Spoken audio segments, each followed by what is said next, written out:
What's up, hybrids? Welcome back to another episode of the Fandom Hybrid Podcast.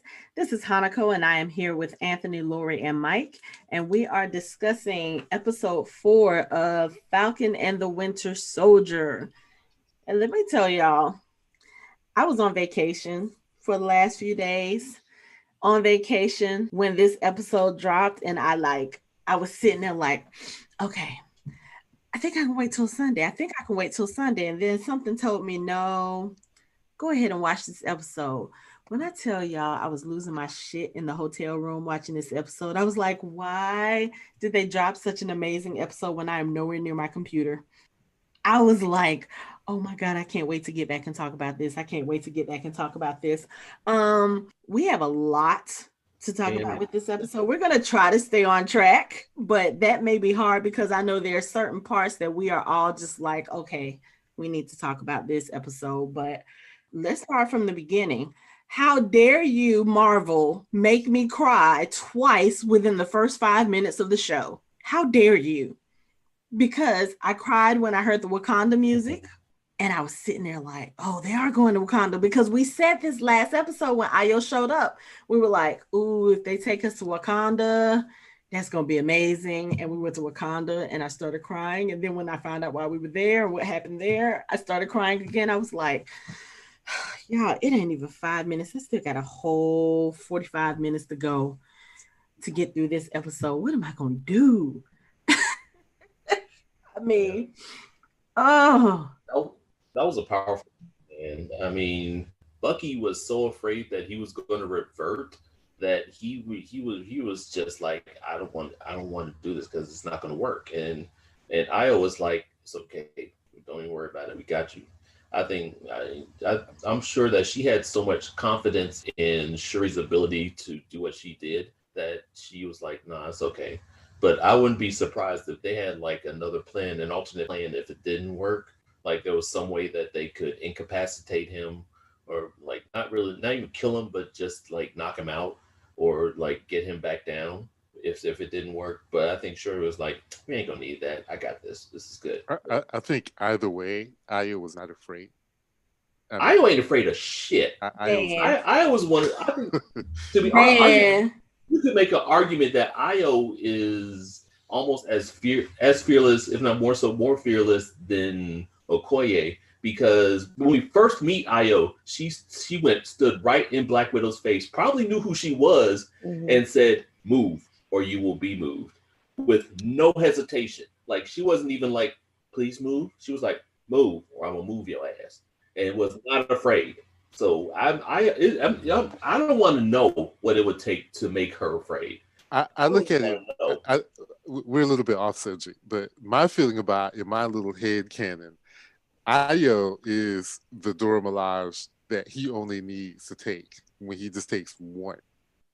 Like as a bodyguard, when he goes places, when the Black Panthers travel, when the King of Wakanda travels the world, he takes one with him, and that's her. Why? Because she will kick anybody's ass. So I believe when she said, like you said, Mike, when she said, we got you, when he looked like he was worried, she's like, no, don't worry about it. I got you. She was like, I will not let you hurt anyone. And it was so funny too, watching that, because you got to see a little bit of a softer side to her. Like she kind of softened herself, to kind of be like, okay, look, it's going to be okay. She was gorgeous in that scene. We got to see her smile. I think that's the first time we had seen her smile. I was just like, okay, this is amazing. But I mean, the way that they both were in that scene, the way that Sebastian Stan acted that part, is like he was worried that it wasn't going to work. And like when she started reciting the words, when she got to that fourth one, he was like crying. He was like, it's not going to work.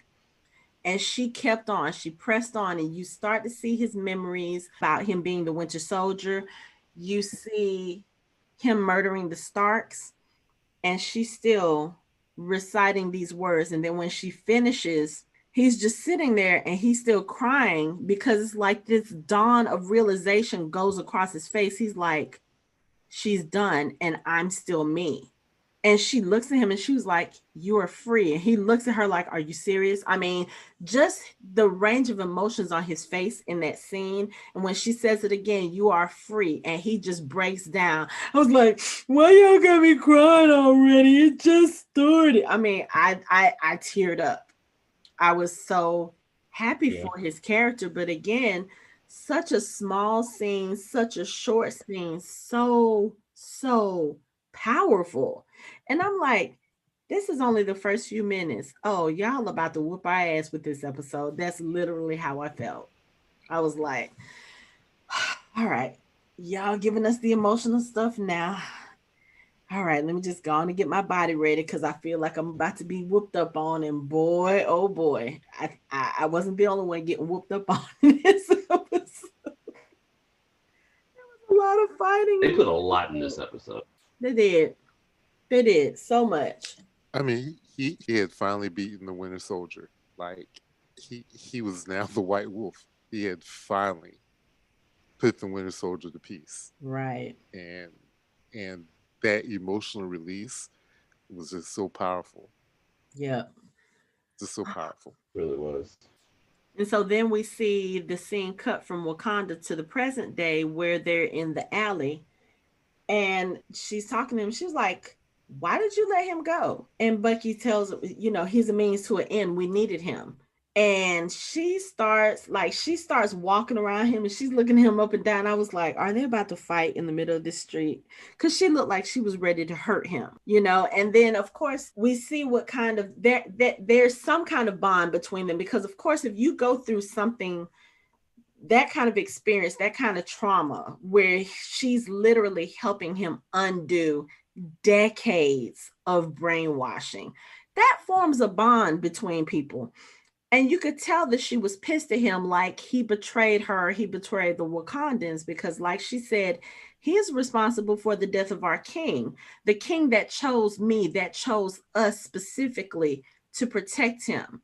This is the one thing we were trained to do, and we couldn't do that. And the reason why is sitting in that room and you're with him. Why are you betraying us? And that's how she was looking at it. And then when he, he just tells him, look, he has information that we need. It's just a temporary thing. She's like, okay, I got you. You need him, but you got 8 hours. And then we're coming for him. And then she turned around and did that power strut off. I was like, oh, yeah, this is about to be a good episode. Am I the only one that kind of sensed a sexual tension between the two of them? Nope, I thought so too. No, I was like, there's something there. May not have been realized. Because look at it this way, like when we hardly ever see her, like we said, we hardly ever see her smile, but she was really tender with him, trying to get him through that instead of just being her usual all business self. It's like she actually cares. I don't know if it's like love feelings or just feelings from just knowing that he's trying to be a better person, but there are feelings there. It's like the way she acted was like, I mean, she was like, I can't believe you did this. It's like, it's just like, I mean, like she was like, you of all people. It's like I thought, it's like she's like, it's almost like she said, I thought I knew you better than this. You know what I'm saying? It's like I kind of got that from there, and from that little short interaction that they had, where she was just like, where he was like, look, he serves a means to an end. And it's like, I think anyone else who said that, she would be like, I really don't give a fuck about your means. I'm going to get him right now. But since it was Bucky, she was like, all right, motherfucker, yeah, all right, you got 8 hours, then I'm gonna come and get him. So hand your business. Yeah, I was gonna say the same thing. She respected him enough to be like, okay, 8 hours, I give you that. Because she didn't have to give him 8 hours. You could see that she wasn't playing around. When she went there for those 8 hours, she was like, I'm taking him. I don't give a fuck who gets in my way. Like 8 hours is up. Where he at? Like she was really all business. But the fact that she actually gave him any amount of time other than the next second to give him up kind of says that there's something there to me. And the way she circled him, like he was almost like prey. And she was a predator, circling him like, I dare you. Right. But there was a lot of sexual tension there. There was, but I think the other thing too is there's a mutual respect there too, because they're both warriors. And I think also with her, to know that someone is that he's a strong warrior, you know, he's a very formidable person, but to also know that he is that way because someone took over his mind and made him that way, like he had no control over what these people were doing to him. That, for you to fight through that, try to go back to the person that you were, that takes a lot of strength, even more so than just the fighting and the stuff that he's been doing. To want to go back and be a better version of yourself, even knowing all the atrocities you've committed, that takes a strength that not a lot of people have. And I think she also respects him for that as well, and then yes, like you said, there's something there. There's some kind of chemistry there between them, because I thought it in that first scene, and then I was like, okay, maybe I'm reading too much into this. And then the scene later on when she actually comes to collect Zemo, I was like, yeah, no, there's something there. I don't know what it is. There's something there. And whatever it is, I'm here for it. I'm just saying, I'm here for it. But yeah, there's some intensity between those two when they're on screen together. And we usually only saw her with T'Challa, or we saw her with the rest of the Dora Milaje in Black Panther. We don't really get to see her interact with other people very often. So to see this interaction with them, it was just kind of like, yeah. One of the things I love about this show is that we get to see characters shine that we only saw, kind of in the background in the major movies. And to be able to get this and to see their characters a little bit more fleshed out, I'm loving it. Because other than that, we wouldn't really know much about Ayo except for what we see or what we've seen in the 4 movies that she briefly appeared in. Right. That's true. And shout out to Florence for having reigns like that. Like, I mean, giving the opportunity to do it and actually shining and doing a really good job at it. I mean, because if she would have just looked bad, you would be like, oh, why are we watching her? But she played her role to the hilt and did a really good job at it. So shout out to her for taking advantage of the opportunity to actually have a pretty important part in this. And she has a lot of screen presence, because everybody remembers that scene, "Move or you will be moved." Mm-hmm. Everybody remembers that, and that's because she has such a great screen presence. She really does. And the fact that everybody was awesome. So excited when she appeared in this show. Like, we saw her for 2 minutes at the end of episode 3. And when I say social media went bananas, everybody on my Facebook, everybody on my Twitter, everybody was like, oh my God, Ayo showed up. Oh my God. Like, I was like, wow, okay. To have that kind of effect with the limited screen time we've seen of her in the previous movies that she's been in, that's a testament to the actress as well too. Like you said, Anthony, to have that screen presence, I hope this episode was not the last we've seen of her. I could use a little more Dora Milaje in the next 2 episodes. I totally agree. I wouldn't mind seeing a whole lot more of them. I don't think we will, but I mean, I wouldn't be mad at it. They still got to come back and get Zemo, because Zemo find him first. Yeah, well, this is true. He had the most perfect villain exit ever, but we'll get to that later. Yep. So after their impromptu meeting in the alley, Bucky goes back to what was this place? Was this like one of Zemo's homes? Because he seems very familiar there. I think it was. Yeah. It probably was. He probably, he is a baron. So he probably has a lot of properties around. So it probably was somewhere, which explains later on how he got away. So yes, it probably was. That was his place. So he probably, plus, that's him hiding his friggin' Turkish delights around and shit. So yeah, that probably was his place. If it wasn't for the Turkish delights, I would have said it wasn't, but it's definitely his place. Yeah. With all the Turkish delights.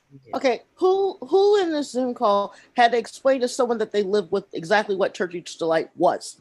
Because Michelle, I did. Explain it to me. Yep. It's an absolutely terrible. They're horrible. Horrible. Apparently, they're irresistible to children. Yeah, mouthful of sugar. Oh, then that will probably be why. You know, he used the candy in, I guess it was a way to get the information, but when that scene came up, I was like, okay, Zemo, you don't look creepy offering a bag full of candy to children while singing a song, Bye Bye Black Sheep. Yeah, that's not creepy at all. In a full leather coat. Can we take one step back? Those parents or those children need to have their asses kicked. Did they not teach them? Do not take candy from strangers. Well, some of those kids may not have parents. I mean, that was one of the refugee camps. Okay, an older adult around. I'm just saying. I'm sitting there going, no, don't do that. I was thinking it was poisoned or something. You know, I mean, it was Zemo after all. Yeah, but nah, he said something about those being his son's favorite. So I think he probably had a lot of those because he kept them around for his son. And, you know, which is the funny thing, because that means that those candies have been sitting in that jar for quite a long time, because Zemo's been in prison for what, 5 years, 7 years. Right. Yeah. Yeah. Well, rock sugar doesn't go bad. It just crystallizes. So I think he was good. Yeah. But rock candy. But it was a cute scene. Yeah. So we have a lot that happens next. Bucky goes back to the location. He tells them that the Wakandans are here looking for Zemo, but that he's bought them some time. And while Zemo and Sam are kind of bantering back and forth, Bucky checks his phone and he sees that the GRC has been bombed and that the Flag Smashers are responsible. So now it's to the point where they realize Karli and her acolytes, as Zemo puts it, they've kind of escalated the way that they're doing things. And so this begins a huge discussion with, again, Zemo is one of those characters where he's proven to be not as one-dimensional as we thought he was in the Avengers movie, you know, when he was trying to put them all together. He really has a lot of intelligent things to say, and he has a very different way of looking at things. He tells Sam that basically he's like, okay, you know what? Karli is gone. Whatever you think you can do about saving this girl, she's done. She started killing people now for her cause. And he goes into this whole conversation about how the super soldier serum is rooted in supremacy, you know, and then he starts making his points, and he talks about how you really can't separate the super soldier serum from that kind of ideology, because that was one of the reasons why it was created, for this whole domination type of ideology. And he says those kind of aspirations that led to the Nazis and Ultron. And he mentions the Avengers, and then Sam says, hey, those are our friends you're talking about. And I love the way Bucky kind of jumped in. He was like, the Avengers, not the Nazis. You know, just like, hey, let's clarify right here. We're talking about these people and not these people. But what do you guys think about Zemo's explanation to Sam about this is what the super serum is for? This is why it was created. So anybody who takes it will always have those kind of supremacist values, and there's really no way to separate that. And that's why in Zemo's mind, the super soldier serum has to be destroyed along with any super soldiers that are created from it. Well, if you think about sort of kind of where Zemo is from, and you realize that, you know, I didn't go to school in Europe, especially the Eastern Bloc countries. I have not, but I would assume that they don't hide from their history like we do here in the States, where they don't educate their children about the terrible things that people have done. So he is highly educated, but I'm sure that they all grew up hearing the stories or learning about what happened during the Nazi regime and how bad it was for, you know, their grandparents or their great grandparents.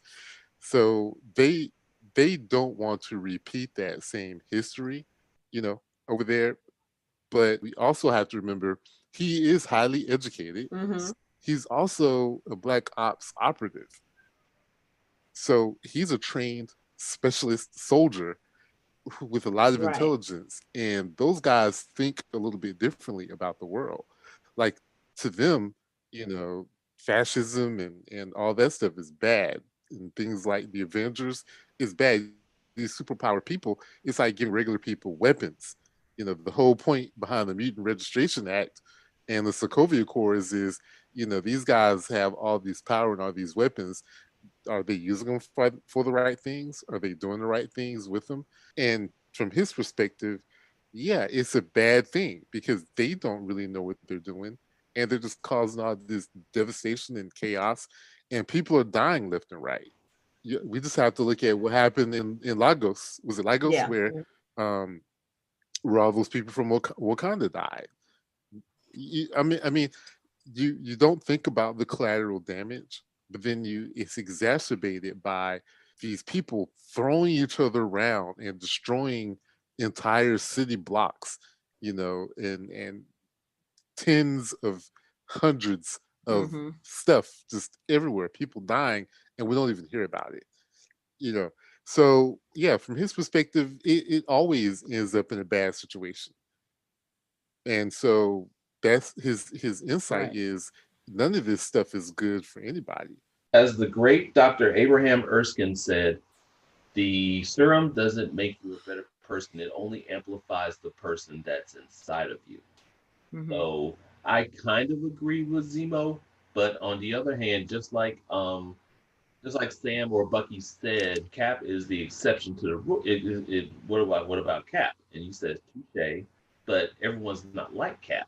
But it's just like Erskine said. It's the serum only amplifies who you are as opposed to making you a better person. That's what Great Value Cap doesn't understand. It's like people can have people. Yeah, because he said good becomes great, Mm-hmm. bad Right. becomes worse. So it's like, it's only amplifying who you are. It's not making you the hero. It's like John Walker, he probably realized quickly that a suit and a shield doesn't make you Cap. And then he'll realize that a suit, the Cap, and the serum is not going to make you Cap either. So that's the whole thing where you just kind of have to you have to be really careful about certain things like this because it really only it's not something that's going to make you a better person. It's just going to show everybody the real person that you are. But let's not forget that's the second part of that quote, sir. Because a strong man who has known power all his life may lose respect for that power, but a weak man knows the value of strength and knows compassion. So the problem with John Walker is if you remember him and Lemar talking about the things they did in Afghanistan that they gave them the medals for, he admitted that those things we did, that was the worst day of my life and it didn't feel right. See, you don't get that with Steve. Steve was the last thing Erskine said to him was, "Promise me you will stay who you are, not a perfect soldier, but a good man." Yeah. Mm-hmm. Yeah, and I get the feeling that Lemar and John Walker weren't necessarily good men. I mean, they were doing what they needed to do to get the job done.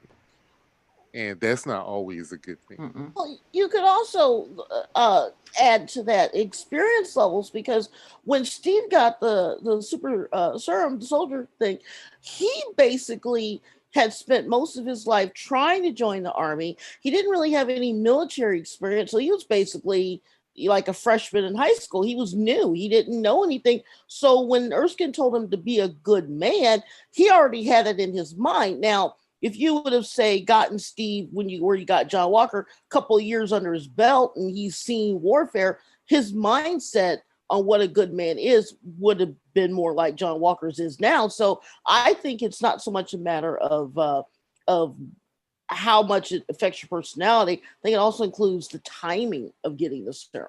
I think that's one of the reasons why Erskine was screening soldiers who didn't really have that experience. Right. I mean, he pulled Steve from, Steve was basically lying, trying to get into the military then. And it wasn't necessarily that he was lying, doing something evil. Like, he was lying because he wanted so badly to join. And then when they're going through this training program, the thing that made Erskine say, okay, this is the person I want. Remember, there was the so-called, I forgot who was the sergeant or the major, threw a bomb. It was a dummy, but no one knew that. Threw a bomb in the middle of the company, and everybody else is scrambling. Steve goes and lands his puny little body on top of it, trying to save as many people as he can. And that's when Erskine was like, yep, that's the person there. Yeah, didn't hesitate at all. The only two people who made a move towards it was Peggy and Steve. Yeah. Steve just got to it first. Yeah. Peggy was going for it too. Yeah. And the only thing I understand what you're saying, Lori, but I think it's kind of more than that, because when Dr. Erskine dug a little deeper into Steve basically said, I want to do this because I don't like bullies. Right. I don't like bullies. Someone needs to stand up to them. He wasn't trying to do it for the fame. Right. He wasn't trying to do it for the girls. Right. He wanted to do the right thing. And I would venture to say that even had he been a soldier and made it into the military, that probably would not have changed. And I think that's the difference, the fundamental difference between Steve Rogers and everyone else who what we're led to believe, especially John Walker. That's just not what they are. That's just who he is. Like, that's not something that's going to change. That's who he is inside fundamentally. Like the Red Skull desired power. He probably wanted power his entire life. So joining the SS and becoming a Nazi, all of that was in objective of trying to become more powerful. That's what he wanted. Steve just wants to defend the little guy. That's his whole point. He wants to stop the bullies from doing what they do. And I don't think that's something that would change with the experiment. And I kind of feel like John Walker is a glory guy. He wants glory. He was an all-star quarterback in high school or whatever. They never lost a game. He's always, quote unquote, done the right thing and been in the right spot at the right time. That's just who he is. And a little bit slightly crazy. We find out, and I went back and watched some episodes of him and clips of him. You know what? I was wrong thinking that he already had the super soldier serum. I was wrong about that, but I wasn't wrong about him being a little off. Oh, yeah. He's been a little bit off the whole time. Entire time. I think the only thing that was keeping him normal or sort of in check was Lemar. Right. Yeah. His buddy from high school. Yeah. I think they were buddies in high school. Yeah. And I'm sure he's been with him the whole time. So I think we have a difference. I don't think experience would have played that much of a role in it, because I don't think it would have changed who Steve was fundamentally. Basically what you're saying, and don't laugh at me, basically he's Tim Riggins from Friday Night Lights. So I'm sorry. It's one of my favorite shows. It just reminded me of it. Yeah. He has good intentions, but how we get there, right? Exactly. I said that might be a problem. Yeah. Yeah, the thing about John Walker too. We talked about it in the episodes leading up to this one, how you could kind of start to see him losing a little bit of his grip on his control, and it's just escalated little by little by little, and we start to see it happen a lot in this particular episode. And we don't even get him until probably about maybe halfway through the episode. He actually tracks down where Bucky and Sam and Zemo are hiding, and the first thing out of his mouth, I mean, he's like, okay, you guys have, Karli's getting too dangerous. You guys have got to stop her. Something like that. And I'm like, dude, you just appeared out of nowhere. And that's the first thing you have to say. Like, you don't even know what they're doing. but he's pissed off because they've broken Zemo out of prison, or like Bucky says, well, technically he did that himself, but he just comes in all half-cocked. And it's like more than once in this episode, Sam has had to tell him, yo, I need you to calm down. Yo, you need to take it down a notch. Yo, you need to kind of... He did that. He's been doing that the whole series. Mm-hmm. Yeah. Every time they have a confrontation, he's like, baby, you need to dial it back, son. And I mean, Sam tried to help him in this episode because he told him several times, especially during one particular point, he's like, yo, you might want to like just chill out. But what happens is Sam, Bucky, and Zemo, they go to the refugee camp and they're trying to find out information about Karli by looking into, as Karli calls her, Mama Danya. They find out that she has died. They find out where she died. So they go there to ask questions. Of course, Sam and Bucky, they don't really get anywhere because the refugees don't trust them.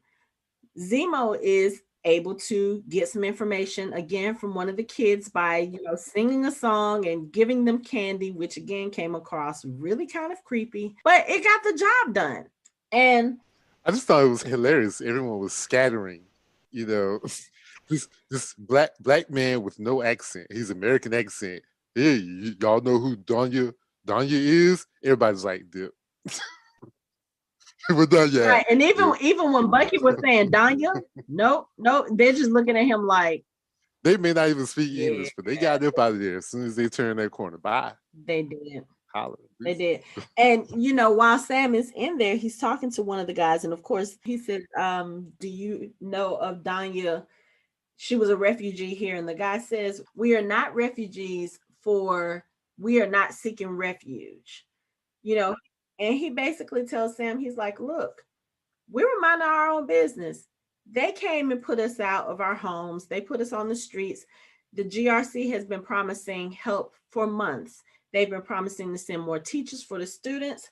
They've been promising to send more supplies, more aid. It's been 6 months. They haven't sent anything. And this kind of gives Sam a little bit more insight into Karli's cause, which we already see earlier in the episode while he and Bucky are talking just a little bit. He's like, she's just a kid. She's trying to do right by the people. And so this gives him a little bit more insight into that. And he even tries to help. He says, look, maybe I can do something. Maybe I can make a phone call. And the guy's like, we know who you are, but you still can't help us. And we still don't trust you. Sorry, but no thanks. And that's when they kind of leave. So one of the kids that Zemo has plastered with the nasty Turkish delights, she has told him the location of Danya's funeral, that it's going to be held later on that day, and that she'll show him where it is later on. And it leads to some interesting conversations when they go back to the hotel, because again, Sam and Bucky, they have a conversation, and Sam is like, look, I understand her fight. I understand what she's doing. I don't agree with her methods, but she has a point. She's trying to help the people that have been forgotten. She's trying to help the people that the government just pushed to the side. I don't see anything wrong with that. And of course, with everything that's been going on with Sam in his own personal life, he would be a sympathetic ear because he knows exactly what that's like, And he's been basically saying that this whole series, like since the very beginning. He said several times that he kind of is very sympathetic to her plight. Mm-hmm. And it's interesting because he's on the other side. He's part of the group that came back. And, she's in the group that's being displaced because they came back. And he still feels sympathetic. Like even there, it's almost like if it wasn't for him being Falcon, he wouldn't really have a place. Right. Yeah, because see, that's the thing that has been a little confusing is, like I said, Mark watched the episode with me and we were talking about it, and we got into this whole discussion about, well, why is the government literally pushing these people aside? I mean, it wasn't their fault that half the world came back. I mean, just because there's more people doesn't mean you shouldn't help everyone. So I'm having an issue with the fact that these people actually have to become freedom fighters just to get a roof over their head when it literally wasn't their fault. I think the unspoken thing is it really isn't everybody. it's really a certain group of Mhm. people that's being given the things that they lost for being Okay. gone. Okay. You know what I'm saying? Yeah, I Is do. and that certain group of people is pushing everyone out Mm, who which would make sense. It's like I was saying in episode 2. It's like that's kind of that's the feeling that I was getting from them. It's like, they spent all this time building up stuff after the snap and making it work for themselves and getting the world back to somewhat functional society. And they finally get it back to where it needs to be. Then the snap happens, everybody comes back, and they're like, "Oh wow, good job. Okay, I'll take it from here." Which is basically what she said. And what she said was their mission was why they were doing this was because a lot of them were pushed out when everybody came back from the blip, and and that's not something that is not understandable. Like I would be mad. I'd be mad as hell if I did all this work while you were gone and built up society and kept everything running, and all of a sudden you come back and you're like, okay, I'll take it from here. No, the fuck you won't. I did this. yeah. But the thing is, it's like it's really a certain group of people because it wasn't like when Sam came back, he didn't get 5 years of back pay from his job. He didn't get 5 years of his veterans benefits. So he's part of a group that didn't get the stuff that they were missing. But I'm sure some hedge funds managers came back. Oh, you're back? Well, here's your millions of dollars that you kind of lost while you were gone. You know what I mean?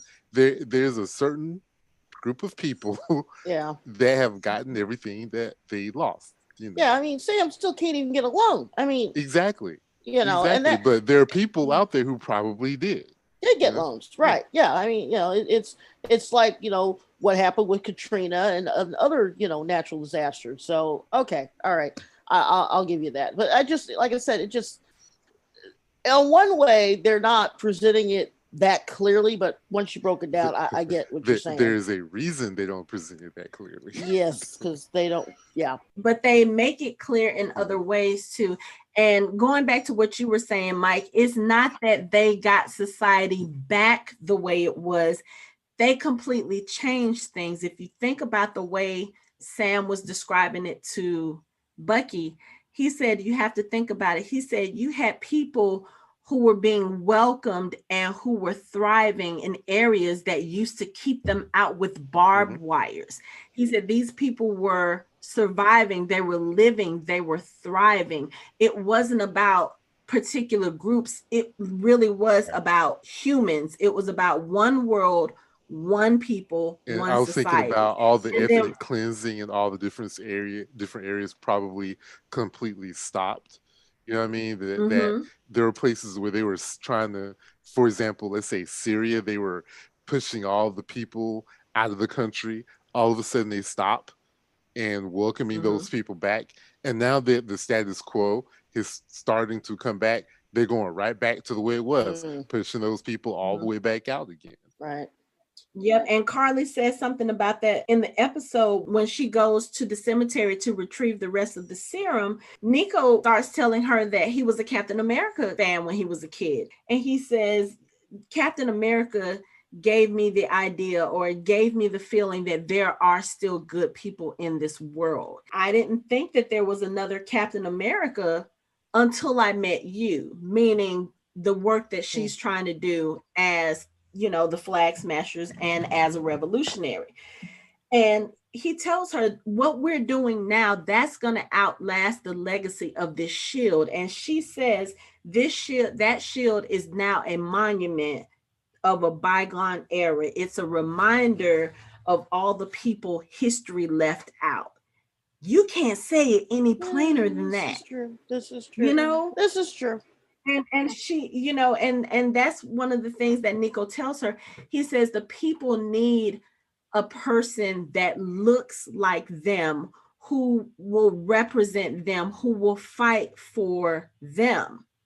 We all know what that means. Somebody who's not of the majority. Upper 1%. Somebody who's not white. Right. And we've said this before, and I think it's been discussed everywhere. This show is very, very heavy on tackling racism and tackling injustice and equality. They are bringing those issues to the forefront in this show.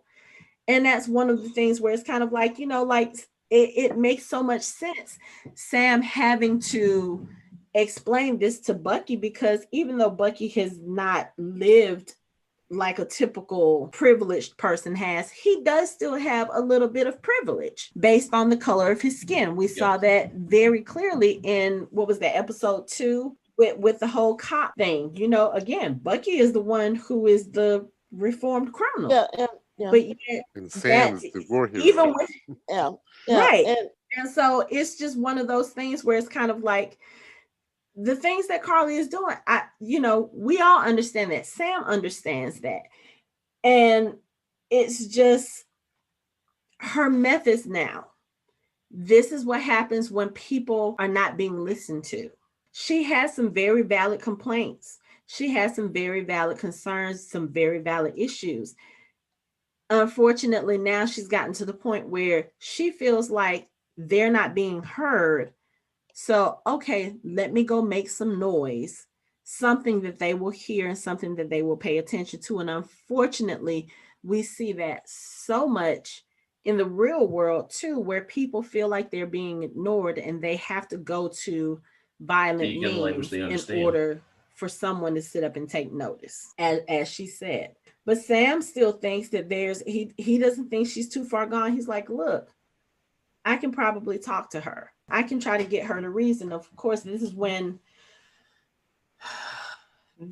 Great Value Captain America comes in. Before you get to that, the funny scene after Zemo gets the information, and they're in Zemo's place, and he's going back and forth with Bucky, and Sam's like, he's just going to extort you and do that stupid Hilton thing, and then Zemo stops and he straightens his head. He does it slowly, like he was like, that was funny. Real slow. That was cute. But I think that more than Sam talking to her leading up to what we're getting into, I think that because of how Sam sees her, because Sam's a little bit on the younger side, that maybe he thought that if he could just say the right words and get her to maybe cooperate with them, maybe he was thinking, again, because he was gone, that they could get something done that would be more satisfactory and they wouldn't have to go the terrorist route. I think that he was getting to her. I think that if Great Value Captain America hadn't have waited 7 minutes and the 10 instead of 7 minutes, I actually believe he could have gotten through to Karli. I really think that, because she was listening. And no one under 25 listens anymore, but she was listening. Sam was a counselor, so he knows how to... Right, exactly. Yeah, we're about to get into that, because like I said, John Walker and Lemar, they find the trio, and that's what I'm calling them now. Bucky, Sam, and Zemo are a trio. That's what they are. So John Walker and Lemar finds them, and once he realizes, he's like, okay, why did you guys break him out? What is he doing here? Like, what's going on? You guys need to explain to me what's going on, what you're doing. Like, he's coming in like he's in charge. Like, y'all got to tell me what to do. And again, the first of however many times this happens in the episode, where Sam tells him, look, just calm down. Just calm down. And Zemo's like, I know what Karli's gonna be. He says, and he's just looking. Sam says, take it easy before it gets weird. What does he mean by that? Right. Like, take it easy before it gets weird. Because he was coming in like a hysterical. I don't know. But of course, once he finds out that they know where Karli is, he's like, okay, yeah, we can go in there. We can surround her. And basically he's talking about ambushing her. And Sam is like, no, this is not how we're doing this. This is why we don't share information, because you want to go in guns blazing doing this, just like he did with the hideout in the last episode. Just went in and just, trying to demand, oh, you guys are going to tell me what I want to know, blah, blah, blah, blah, blah. And Sam's like, look, this is what we need to do. We need to go talk to her. I want to talk to her alone. I want to see if I can reason with her. And he's like, you can't reason with her. She's already killing people. And Sam is like, look, she's still a kid. She's young. Let me get through to her. Then John Walker looks at Bucky and says, "Are you gonna let him do this?" As if Sam needs permission. I have so many problems with that. But he does this a lot in this episode. But starting here, are you gonna let him do this? Are you gonna let your partner walk in like this? Blah blah blah. And Bucky was like, first off, he's dealt with worse. Second, he's not my partner. And I felt like that was kind of a polite way for him saying, Sam don't need my permission and I don't have to get like, this is not what this is, you know? And I was just like, he really thinks like he talks to Sam. So he's patronizing, he's condescending. And then he talks to Bucky like, are you going to talk some sense to him? You should be grateful that I'm here to help you. I was like, let me put. I was reaching for my militant cap. I'm gonna put it. No, you can reach for it because we're going to need it in this episode because John Walker. Put your friend hand to the a lot in this episode. But I'm not gonna do it. I'm gonna leave it right there. But see, Bucky kind of disarms that. He's like, look, one, he's dealt with worse, which is funny to me because, again, we have to realize Sam and Bucky are not really friends. So that means that him knowing that information, that means Steve has had to tell him about that information. Because that I don't see that as being a conversation that Sam and Bucky had. And Sam's like, oh, yeah, I used to counsel, war veterans with trauma and blah, blah. That's not a conversation I see them having. So Bucky knows about Sam's background, and I think that's one of the things. Again, they're not friends, but I think they do have a mutual respect for each other. And for him to say that to John Walker, like, yo, he doesn't have to ask my permission to do anything. He knows what he's doing. He has experience in this. Shut the fuck up and let him do his thing. But I'm also tired of having Bucky to have to come to help Sam in these situations. It's like, yes. you know how Key.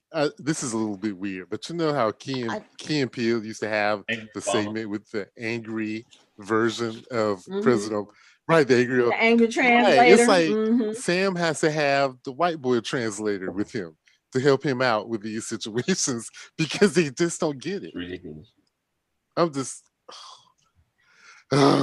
Yeah, but whatever. But still, even after all of this, John Walker's still saying, I don't think it's a good idea, it's a bad idea. And then Lemar has to be, it's so funny because it's kind of opposite.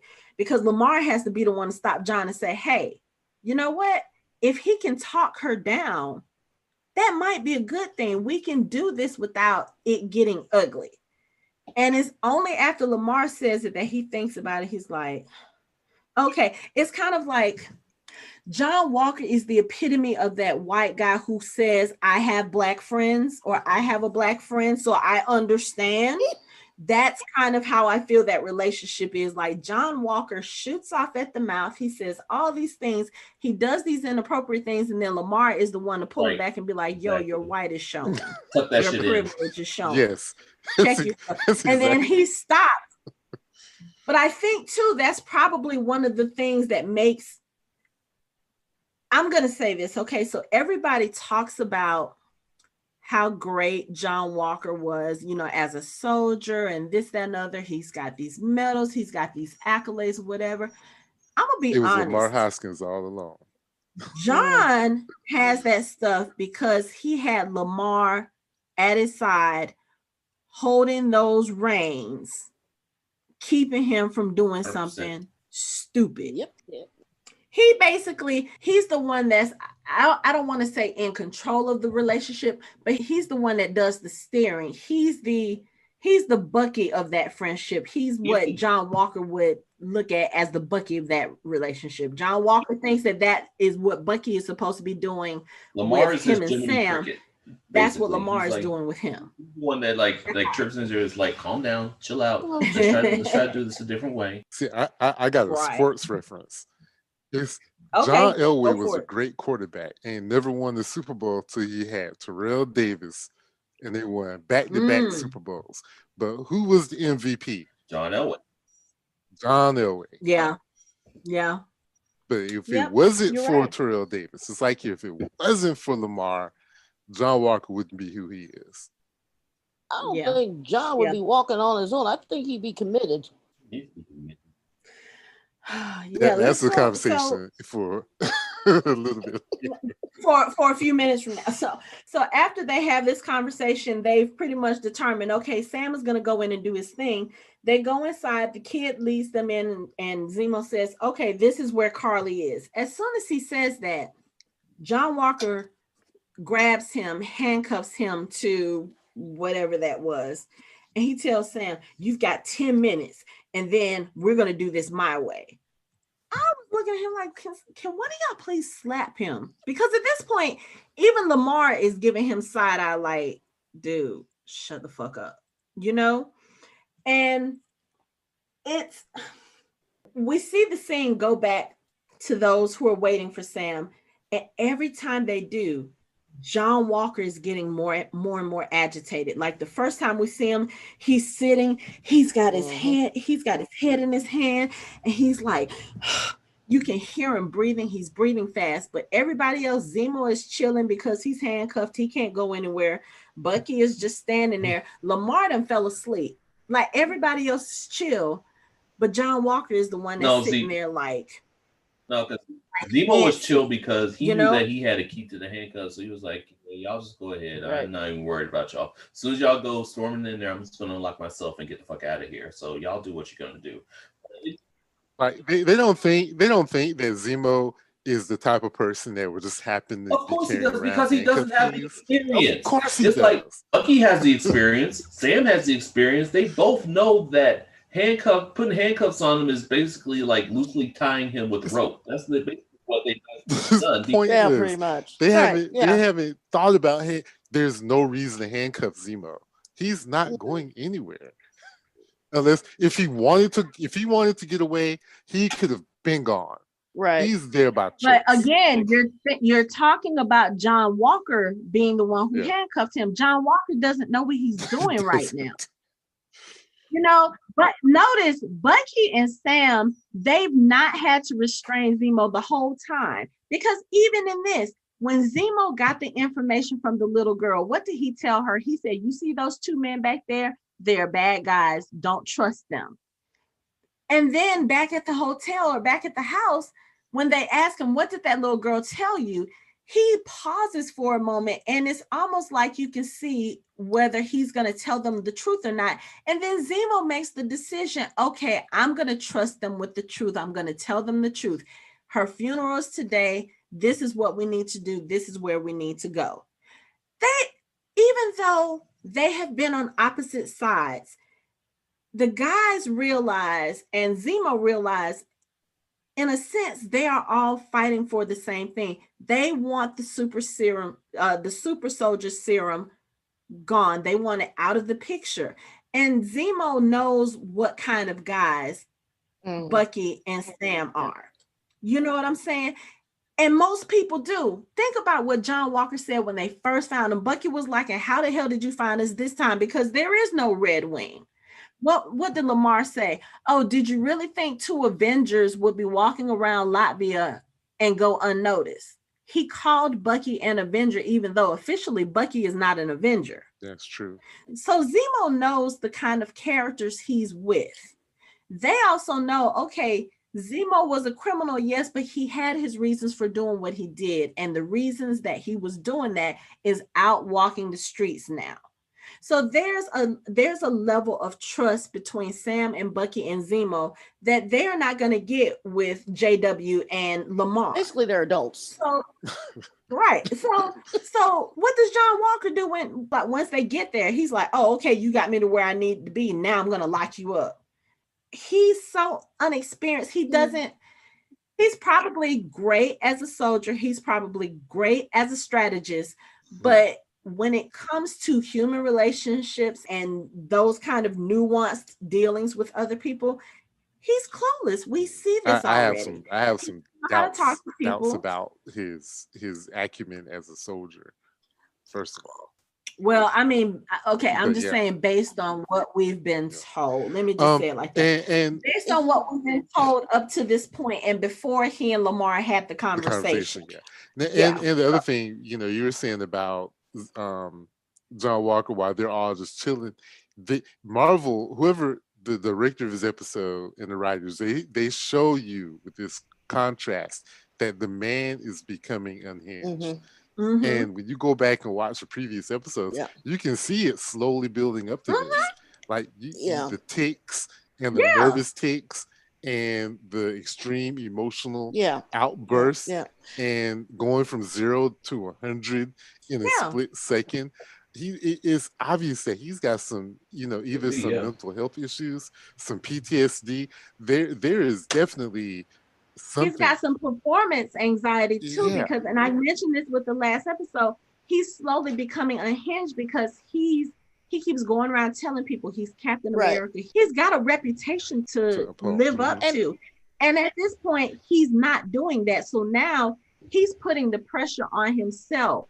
That's why he's being such an asshole to Bucky and to Sam and to Zemo, because he's like, okay, I've done it this way. I've done it this way. I've gone here. I've gone there. I've tracked her and I still have nothing to show. I need to have something to show for it. So now you're about to piggyback on Sam and Bucky and use whatever resources they have so that you can make this play, so that you can make this catch, so that you can get this credit. Because you got to believe if he had succeeded in getting Karli in this episode, who do you think is going to get credit for that? Not Sam or Bucky. Yeah. He's gonna be like, oh yeah, they were the ones who brought Zemo out of jail. They need to be arrested. He brings something that reminded me very much of back home. There's this lovely thing called Crank, and where I'm from in Illinois, and he reminded me of someone who was on Crank because he obviously, and I don't know, I haven't looked up John Walker recently. He reminds me of someone who was given something because he's got a little bit more juice than a normal person as far as power levels, but he doesn't have the serum. He reminds me of someone who's coming off of something and he needs to get something in him before it wears off or next fix or whatever the hell it gets called, because you can see each episode he's breaking down more and more. So I'm wondering if they did a trial run of something on him. It gave him a little bit of something, but it didn't work, and now it's wearing off, and he knows it's wearing off. He does exhibit a lot of symptoms of roid rage too, because he's acting like a drug addict. The attitude, like all this stuff, is very indicative of being in roid rage. So I mean, they could be giving him certain steroids that are helping him out. So I mean, that's right. Yeah, that would explain a little bit of his strength, because I mean, I've even said it in previous episodes. He seems to be a little bit stronger than the normal person, but not super soldier strong. Yeah. So anyway, Sam goes in to find Karli, and they are doing the funeral for Mama Danya. And Karli gives the eulogy, and while she's giving the eulogy, she's holding a kid. And she happens to see Sam in an upper window. And you can see her slightly panicked because she thinks at this point they've come to fight her, they've come to capture her, whatever. So she continues giving this eulogy, but all the while she's trying to make sure that this child that she's holding is in someone else's arms, so that I guess if anything attacks her, that child is not in danger. So after she finishes eulogizing Mama Danya, Sam comes to talk to her, and she basically challenges him in a little bit. She's like, oh yeah, I saw you out there. And he's like, look, I came along, I just wanted to talk. And she's like, oh, that's pretty bold. Mm-hmm. And then Sam proceeds to talk to her. Yeah. And they actually, like you said, Lori, they get to a point where they're actually having a conversation. They get comfortable with each other. Like they sit down and they talk. And when Sam is telling her about how he thinks she should be, or what he thinks she should be doing, or how she should be reacting, or his hope, she's like, oh, you're a bit naive, or she kind of gives him that feeling. He's like, what, I can't be hopeful, and then they sit down, they talk, and he tells her about Zemo's super soldiers are supremacist theory. And she's like, who, me, a supremacist? I'm trying to destroy that kind of mindset. He said, but you're killing innocent people. She's like, no, they aren't innocent people, and I would still kill them if it got me what I wanted. And then Sam's like, whoa. She's like, oh, hold up, that's not how I meant it. That's not how I meant it. But again, kind of giving credence to what Zemo says. In her mind, she doesn't think she's doing anything wrong because it's getting the results that she wants. Guess who else thinks like that? Yeah, shout out to Sam being a really good counselor and making her see what she was doing without telling her that you're doing bad. You need to stop doing what you're doing. Instead, he takes a circuitous route to tell her without telling her. It's like he never told her that he told her that he didn't agree with what she was doing, but he actually made her use her own words to see what she was doing and to put it in her mind like maybe I should be doing it differently.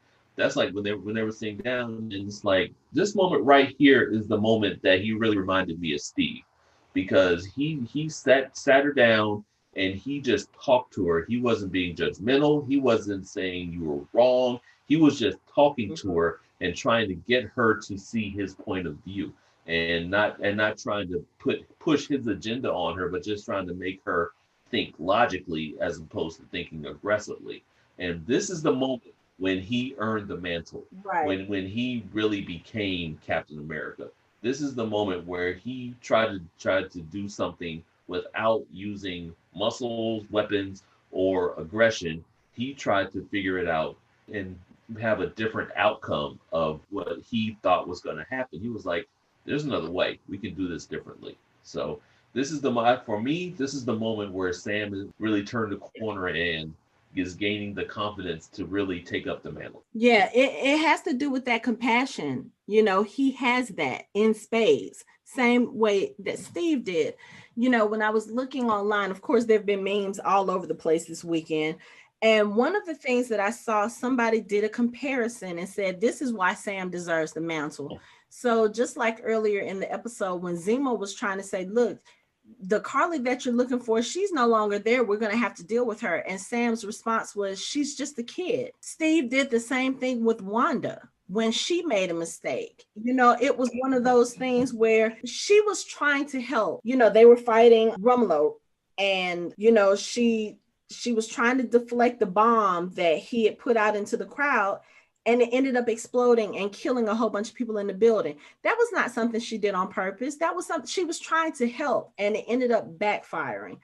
And and Steve said she was just a kid. Like, everybody was calling for her head and like, oh, she needs to do this. And Steve's like, look, she's just a kid. She made a mistake. Same way that Sam did. And not only that, Sam was talking to her, when he first came in to see her, he kind of nodded his head at Danya and said, I'm sorry for your loss. And she was like, don't patronize me. I'm not a kid. He was like, I'm not patronizing you. I understand what it's like to lose someone. And that was the first thing he said to her, which really is, right, as opposed to being like, look, we got to talk. He was like, okay, first off, I'm sorry for your loss. I mean, he's setting like the ground rules, or he's setting up why he's there. He's not there to be a bully and be like, you gotta stop doing what the hell you're doing. He's like, look, we need to talk. I need to understand where you're coming from. I need to show you where I'm coming from, and we need to figure out something. Right. So yeah, that was really more important than people realize. Instead of coming at her, he actually offered condolences first. That was actually really, really kind of crucial to him getting her trust. And and getting, instead of just coming at her, he was like, look, I understand. Yeah. And that goes back to him being a counselor. Mm-hmm. Yep. Mm-hmm. And that's the importance of him being the counselor, being able to find, to understand that I need to approach you a different way, to understand that she is actually in pain, that she is hurting. This situation is causing her pain, and now she has grief. And he understands this, and that's how he approaches her. Right. And then you also have to think about it. A lot of people react differently to things when they're dealing with pain, when they're dealing with grief. That whole bombing thing happened, what was that, after Danya passed? Yeah. That could have been something that she just wasn't thinking clearly on.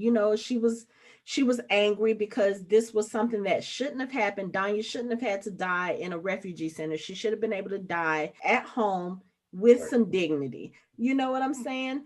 But some people blow up buildings, and some people enslave thousands of people in a small town. You know, Yeah, it just kind of depends on where you are in life. Lives, Yeah. you know? Oh, geez. Yeah, and what country you're in, economics, the whole thing. But while they're having this conversation, Karli tells Sam, she was like, you should be on my side. She was like, the same people I'm fighting against, they're trying to take your home. Why aren't you on my side? And he says, my sister is probably asking the same question. He's like, look, I think you're right. I just don't agree with your methods. And he was like, and I don't think she would agree either, kind of gesturing towards Danya. And it's at this moment, like, it's almost like you could feel there's kind of a bridge that's starting there. And then here come old fuck up John Walker. Harley Morgenthau, you're under arrest. God bless. And he ruins it all because now she thinks that Sam has betrayed her. Mm-hmm. And Sam is like, no, hold up. And John Walker, he comes in again. He's being patronizing to Sam. I think you've done enough talking. And goes towards Karli. And Karli is like, you fucking Nazi. And then they start fighting. And the greatest thing about that scene is you see the difference. When Sam walked in, my condolences, sorry for your loss. John Walker walks in to this woman's memorial. You're under arrest. Read the room. Really do. But see, the other thing too, right before he walks in, we go back to John Walker and Bucky and Lemar and Zemo. And of course, John Walker's still getting answers. He's like, nope. This isn't right. I'm going in. And Bucky's like, calm down. It hasn't even been 10 minutes yet. Give Sam time to work. And again, he goes up to Bucky. He starts challenging him. He's like, oh, this is easy for you, isn't it? With all that super soldier serum running through your veins. Is this how you back up your partner? Again, keeps calling him his partner. They've already both said, look, we're not partners. They just happen to be working on the same thing. He's like, do you want Sam's blood on your hands? Do you want your partner's blood on your hands? And I was like, and Bucky's just looking at him like, really? Dude, what do you not get? Like, Bucky is not Sam's keeper. Sam is not Bucky's keeper. They are both grown, capable adult men. Sam was chosen to be an Avenger for a reason because Steve could see that Sam could handle his shit.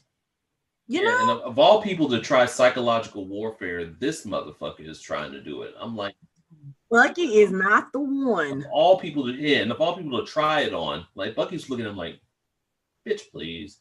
You realize all I've gone through in my mind. Like, this is like, you're not doing anything to convince me otherwise. Just sit your ass down and wait. He's real lucky that Bucky remembered rule number 2. Oh yeah, because he got by Bucky and he went in there and it was done. But when he said it must be easy for you with that serum and their veins, Bucky's probably like, yeah, whatever, dude. Rule number 2.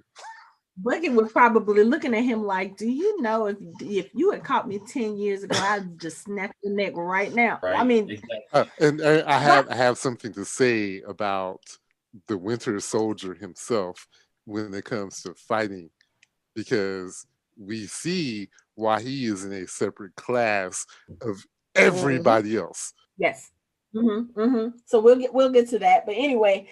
So again, John Walker has come in, Lemar has come in. It's all chaos. Karli and the Flag Smashers, they fight. Karli kind of escapes, and then Bucky has to throw Lemar off of him because Lemar is trying to hold him back. Lemar, dude, you're a regular human. Sit your ass down. Rule number 2. So Bucky pushes him off him and goes after Karli. Now she's able to escape because, of course, she's familiar with where they are. But Bucky is not. So Bucky and Sam actually run into each other and they realize that they've lost Karli. So Karli thinks that she's gotten away. And instead, of course, as we mentioned earlier, Zemo has gotten himself out of the handcuffs. And Karli runs smack into him and he shoots her. So as she's trying to get away, he's continuing to shoot at her. He hits her the first time and he misses the other couple of times he shoots at her.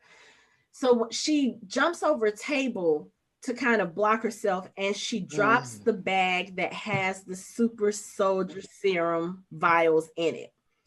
And of course, Zemo comes over and he's like, oh, is this what I think it is? And of course, he proceeds to stomp. No, but before that, he picks up a vial. He looks at it, and you could almost see him contemplating. He was like, "Okay, what am I going to do with this?" Like it's almost he didn't want to. He almost had an inkling of not destroying. Taking a sample. Yeah. Really, I got the opposite. I had the opposite. He was looking at it like, finally, I got this shit in my hand. Yes, that's what I does she not understand that you literally cannot be walking around with this? I mean, put it back in a safe or something.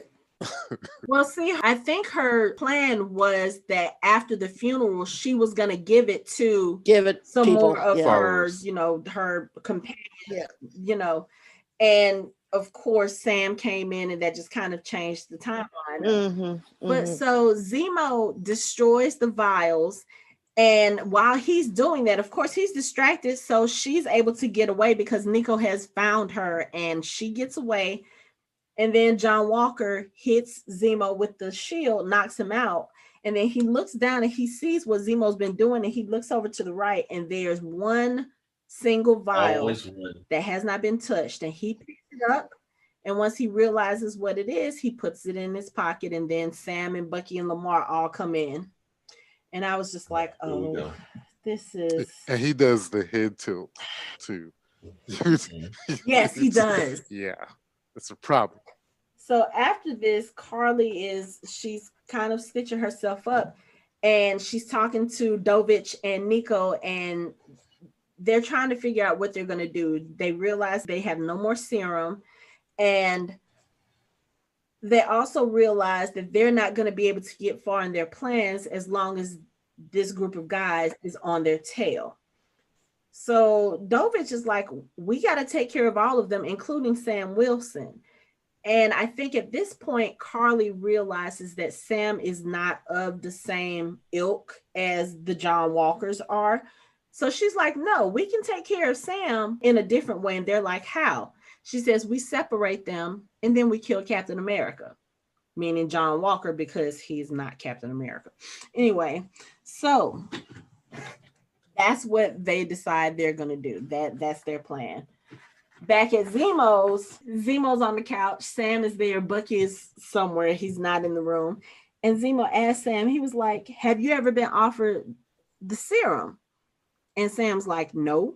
He says, well, if you were, hypothetically, would you take it? And Sam looks at him and says, no. And Zemo's like, oh, no hesitation. And Zemo's like, oh, okay, that's commendable. He was like, but your girl Karli, yeah, that chick is lost. There's no saving her, He said the super soldier serum gives people the ability to walk around like gods. He was like, we can't allow the super soldiers to continue to exist.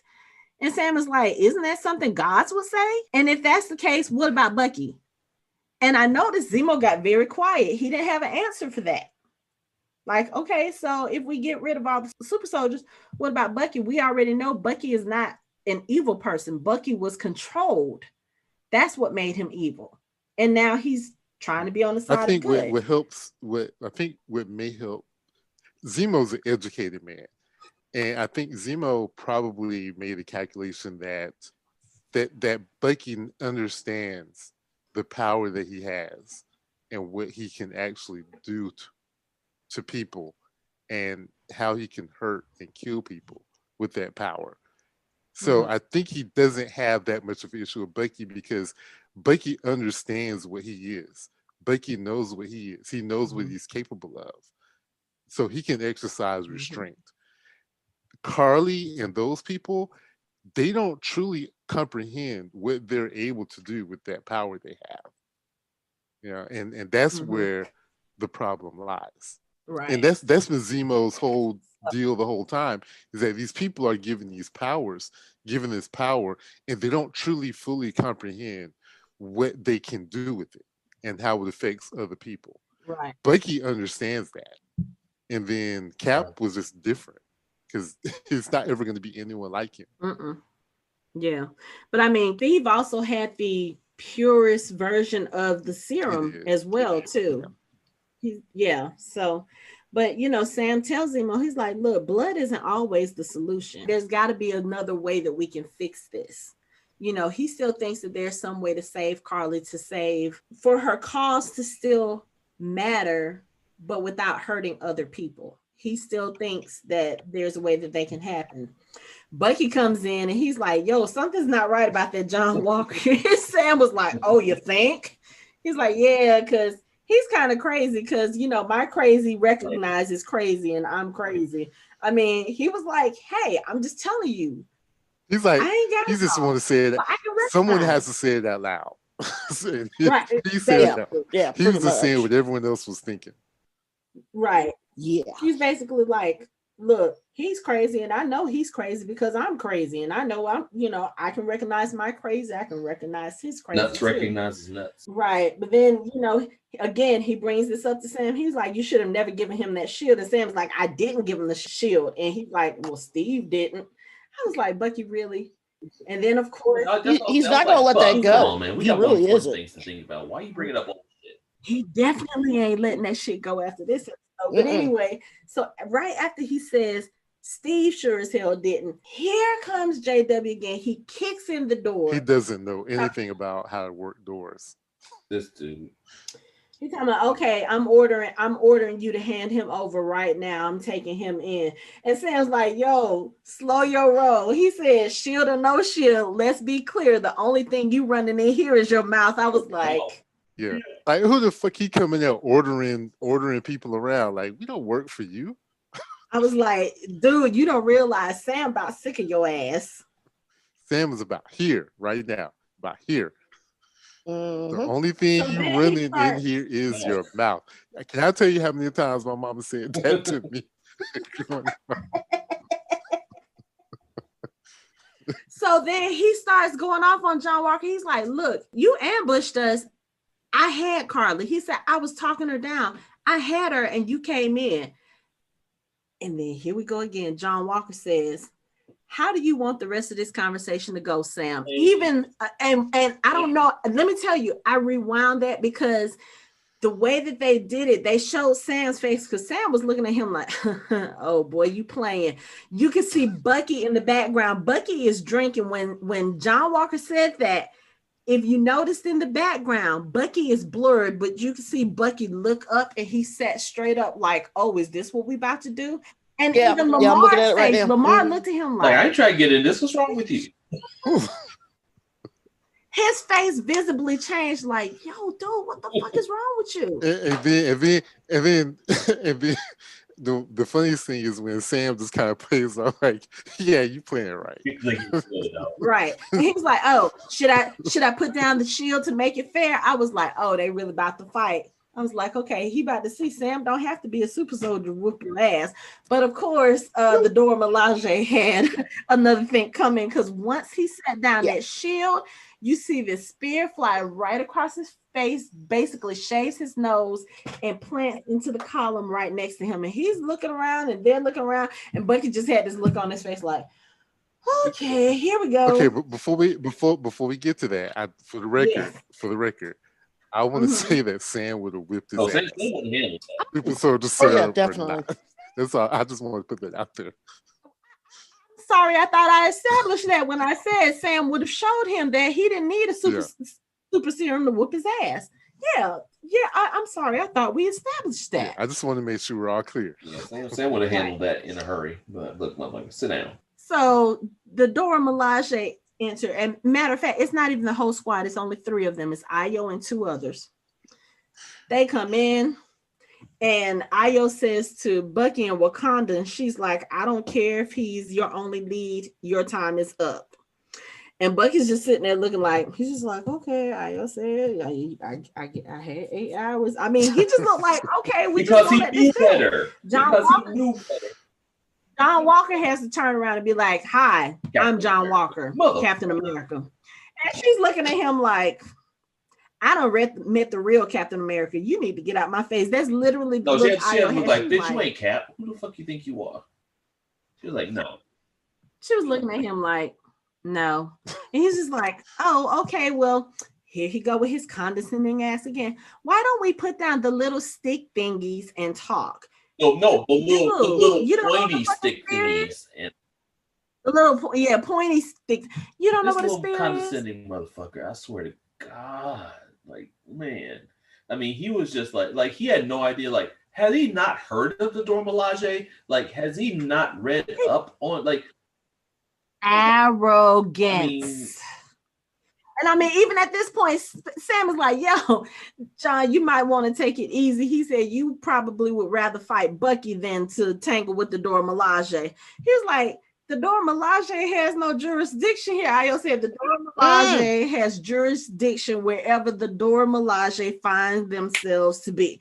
I was like, oh, this is about to be. I put my drink down. Yeah. I sat back like, oh, this is about to be a show.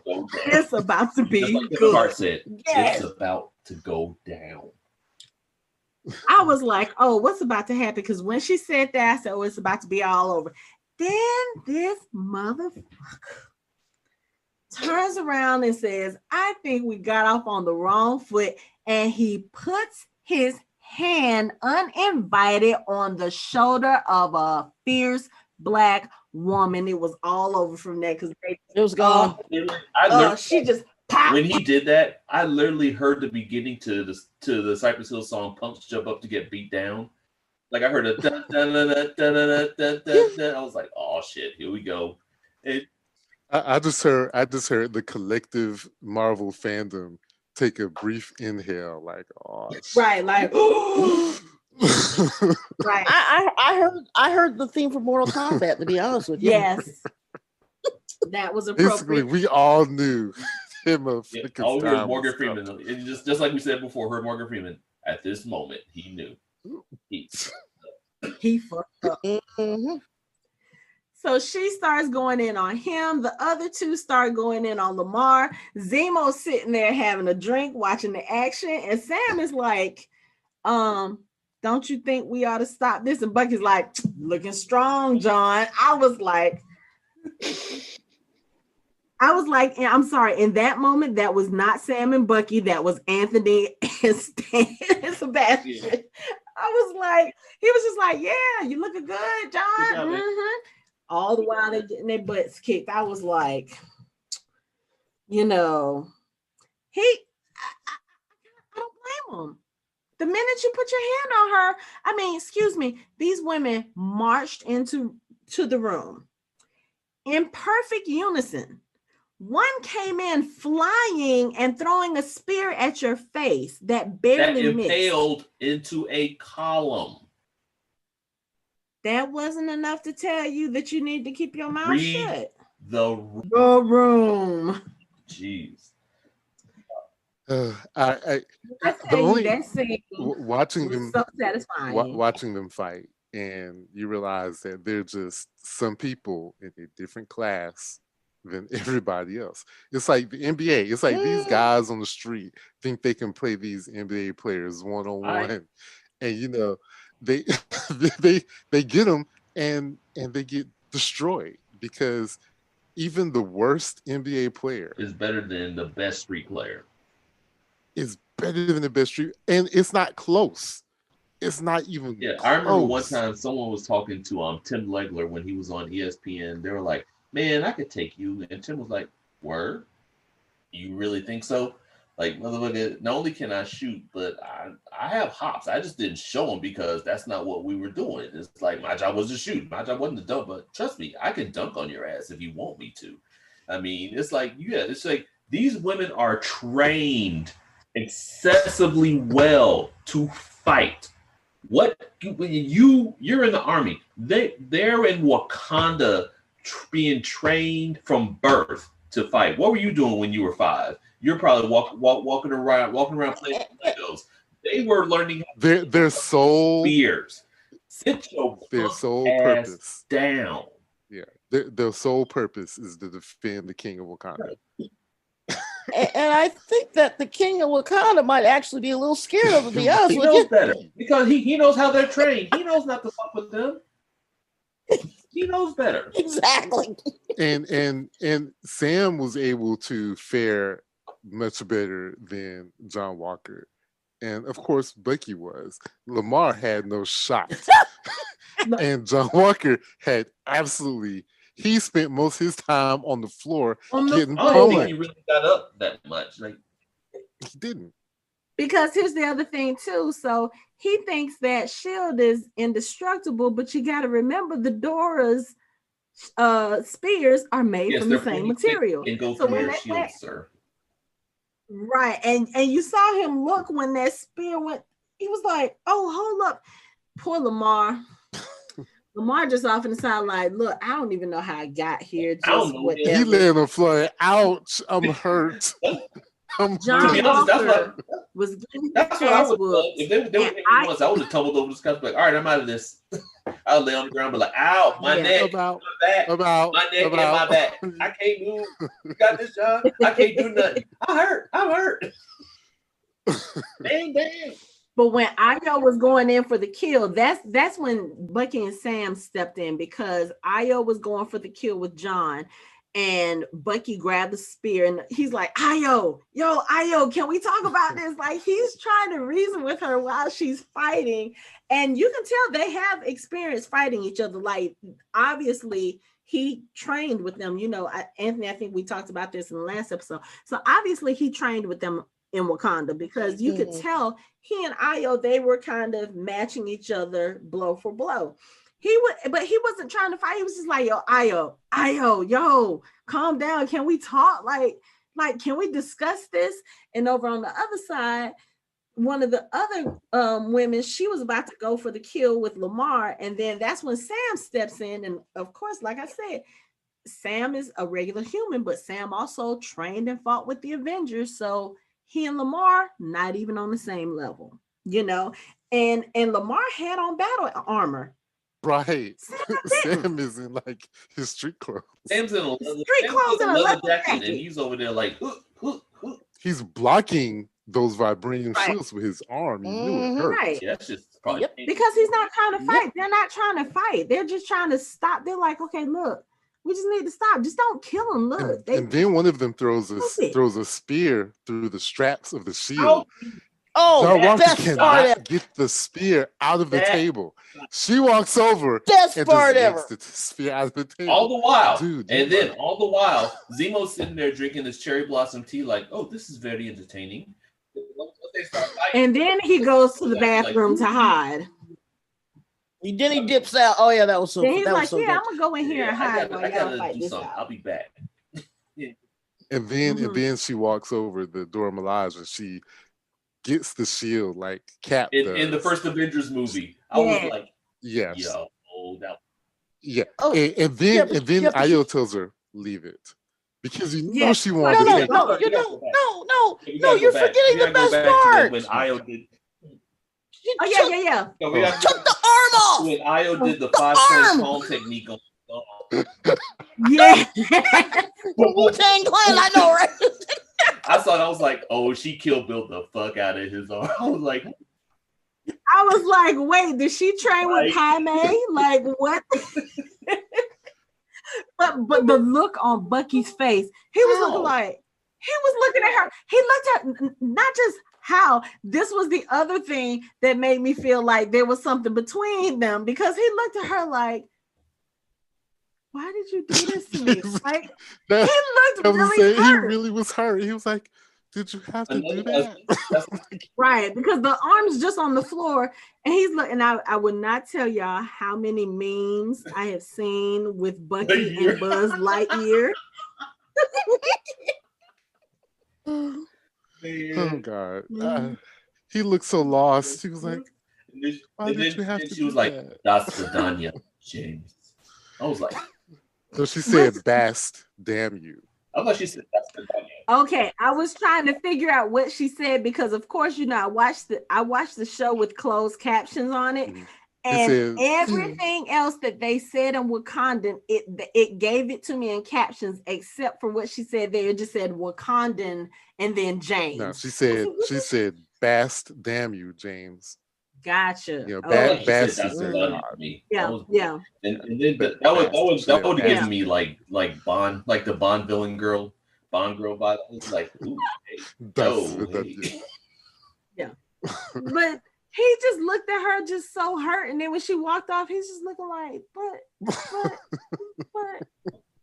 He really looked like his best friend was walking away. No. And He looked like the girl he used to date just like dissed him again, and he was just like, but we had that one night in Wakanda in the tent, like you rub my nub. Stop. Oh God, stop. So anyway, he's like, I know I didn't need the arm then, but damn. You know what? So they realize Zemo is gone. The Dora Milaje leave, and Sam looks at Bucky. He was like, "Did you know that they could do that?" And Bucky picks up the arm. He puts it back on, tests it out. He was like, "No." So my guess is that even though they gave him the arm, even though they restored his arm, I think Shuri probably had a safe feature just in case he either reverted back to the Winter Soldier or got to a point where he couldn't control himself, or if he turned bad, they could be like, okay, yeah, we can take this from you. And probably it was just one of those things where she's like, okay, in case you ever need this against him, get it off. And that's a standard procedure for any defense weapon, is that I think you're looking way too much into this. I think that Io just knew how it worked, and she knew where the button was, and she was like, okay, right here, let's take it, let's hit the eject button, and kaboom. All right, sit your ass down. I thought that too, but it's like, but it's like I would. It's one of those things. Okay. Don't overthink. All right, so she just disconnected it. No, I don't think it was a failsafe. This is Shuri who made the arm. Shuri would have thought about those kinds of things. Like, okay, this is a powerful piece of technology in the hands of someone who was a known assassin. I don't think that Aya was worried about him and the arm. I think she would have taken when she told him, "Don't worry." No, I think Io just did that just to show him, yes, look, we can do this to you. Yeah, I don't think it was a fail-safe. I mean, I understand what you're saying, but I'm like, Mike, I think she just took it off, but I don't really think they would have been I don't think the Dora Milaje would have been that concerned because their spears are adamantium and probably rip that shit to shreds if they wanted it to, because it has gaps in it.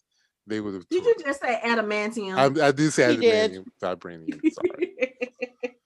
It's so confusing because the shield is vibranium adamantium alloy in the comic books, so it's a little just to know that it's all vibranium right now.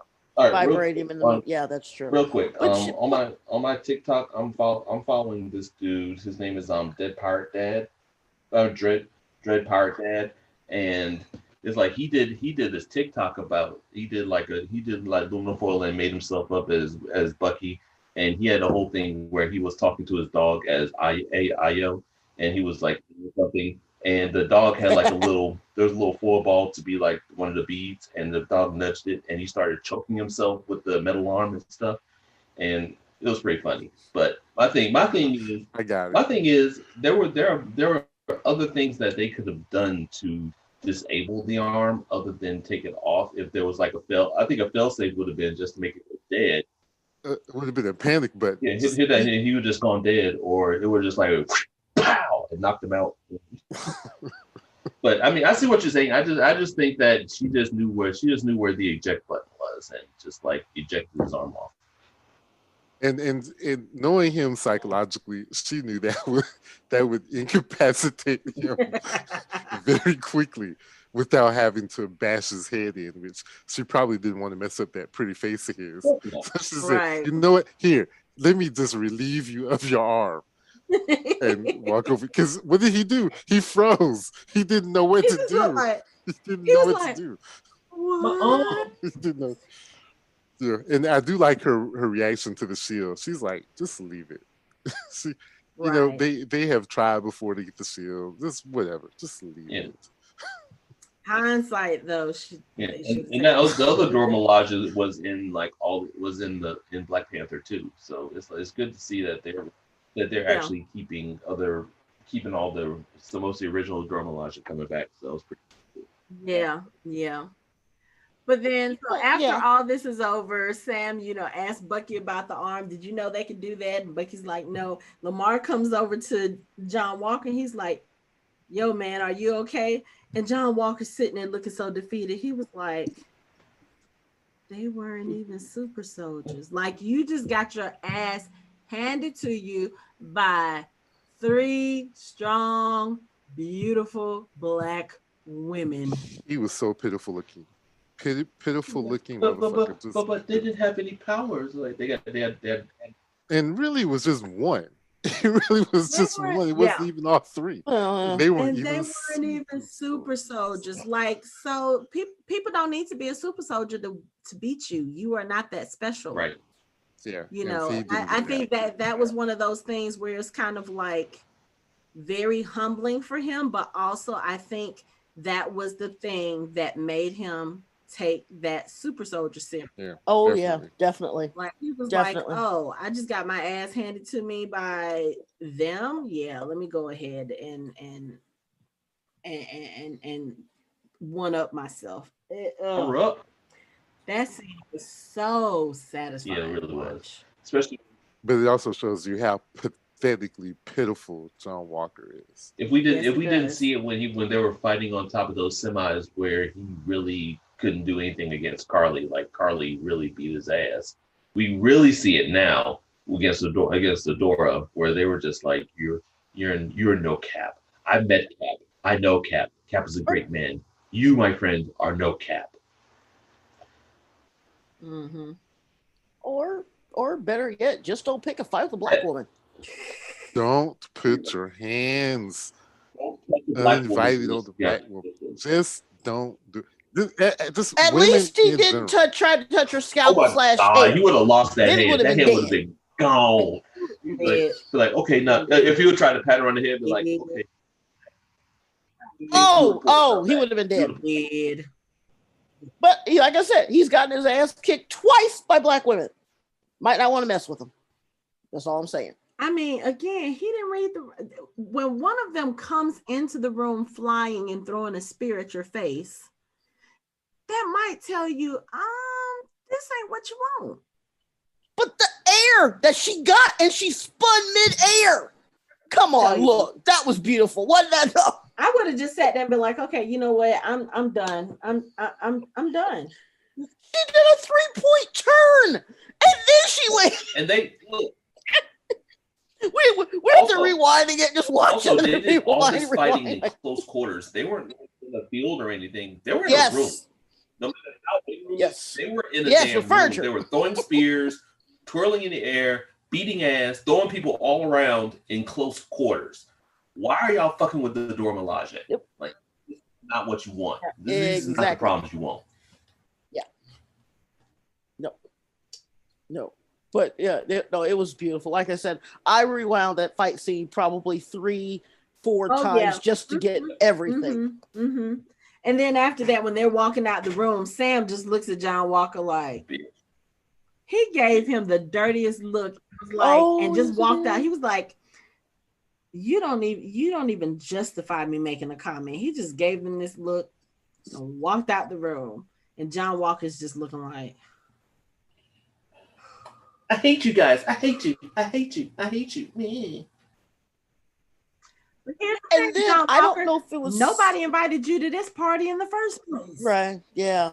Now I don't know if it was one of you guys on TikTok or if it was someone that showed it, but they showed a meme of Agatha all along, but they replaced it with Baron Zemo all along, and she was doing the fight scene. Oh, you gotta share that next time you see it. I'll see if I can find it. That's hilarious. That's too funny. So then later on, we see John Walker and we see Lemar, and I'm not sure when this had to have been, like maybe a few hours, and it could have even been a couple of days after that. I don't know. They're sitting there talking, and Lemar is, telling John Walker, he's like, yeah, the serum is gone, and so is the person who created it. But this might actually be a good thing.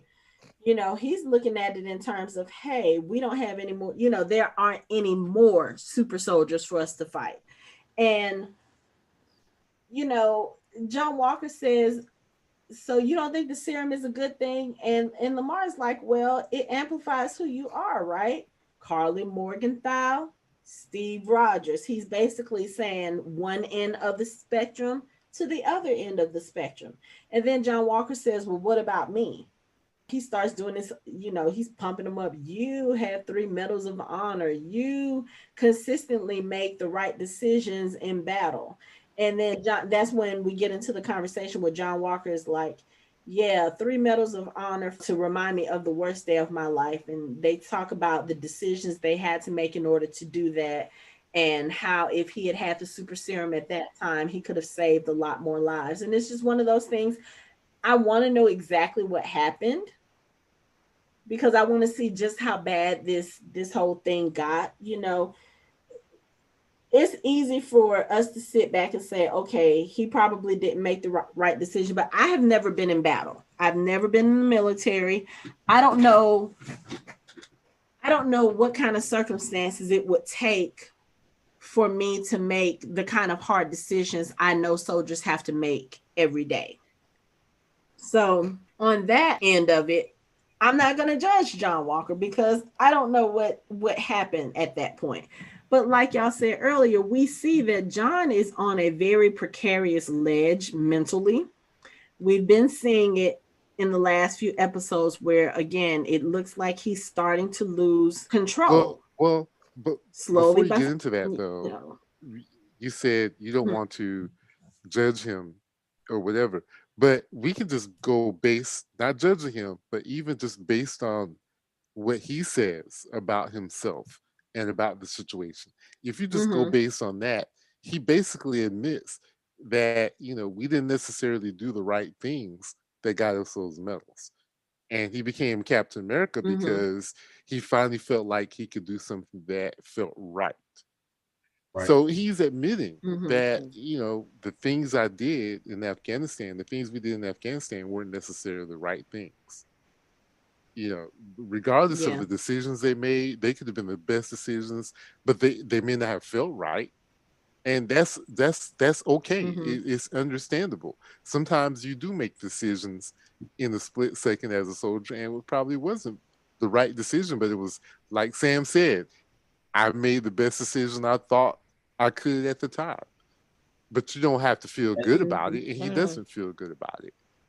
And most of those decisions are based on survival. They're not really based on morality or anything else. Like if you have somebody bearing down on you and they're trying to kill you and shoot you, you're going to shoot back and defend yourself and try to kill them before they kill you. I mean, that's just basic human survival. It's like if someone's coming at you trying to kill them, you're going to either kill, be killed, or defend yourself. You have to figure out what you're going to do. And morality really doesn't figure in when you're trying to save your own life. Yeah. This is true. Yeah. But, I mean, I don't know. I'm kind of wondering if he made the decision to take the serum after this conversation or before. It's kind of like, I feel like he was still kind of pondering it at this time. And then after the conversation, I think he already took it. I think he already took it. And I think that he was just testing Lemar out. Yeah, that's his thing. I would like to believe he had taken it, because I want to say that he values Lamar's opinion a lot. And if Lemar says, "Oh yeah, I definitely would have taken it," then that would have given him a justification for taking it. To be honest, I think Lemar would have answered differently if he knew that John had the serum. If he probably would have been like, I don't know if you should take that, man. Yeah, he would have put more thought into it. Yeah. Right. It's because they were speaking in hypotheticals. I think you're right. I think, like, you take it? If you asked me and I didn't know, you asked me if I would take it, I would be like, yeah, sure, I'll probably take it. Why not? But it's like if he saw it, if he knew that he had it, he probably would have been like, I don't know, maybe you should turn that in or do something else, something different. Nope. Yeah. Yeah. Okay. Hey, Hanukkah, I have a title for the next segment. Okay. The segment is called "The Day That Karli Took Her Life in Her Own Hands Against Sam's Sister." Shout out to her. I mean, she was not afraid. I mean, her sister was just like, "Oh, yeah, I heard of you. Okay."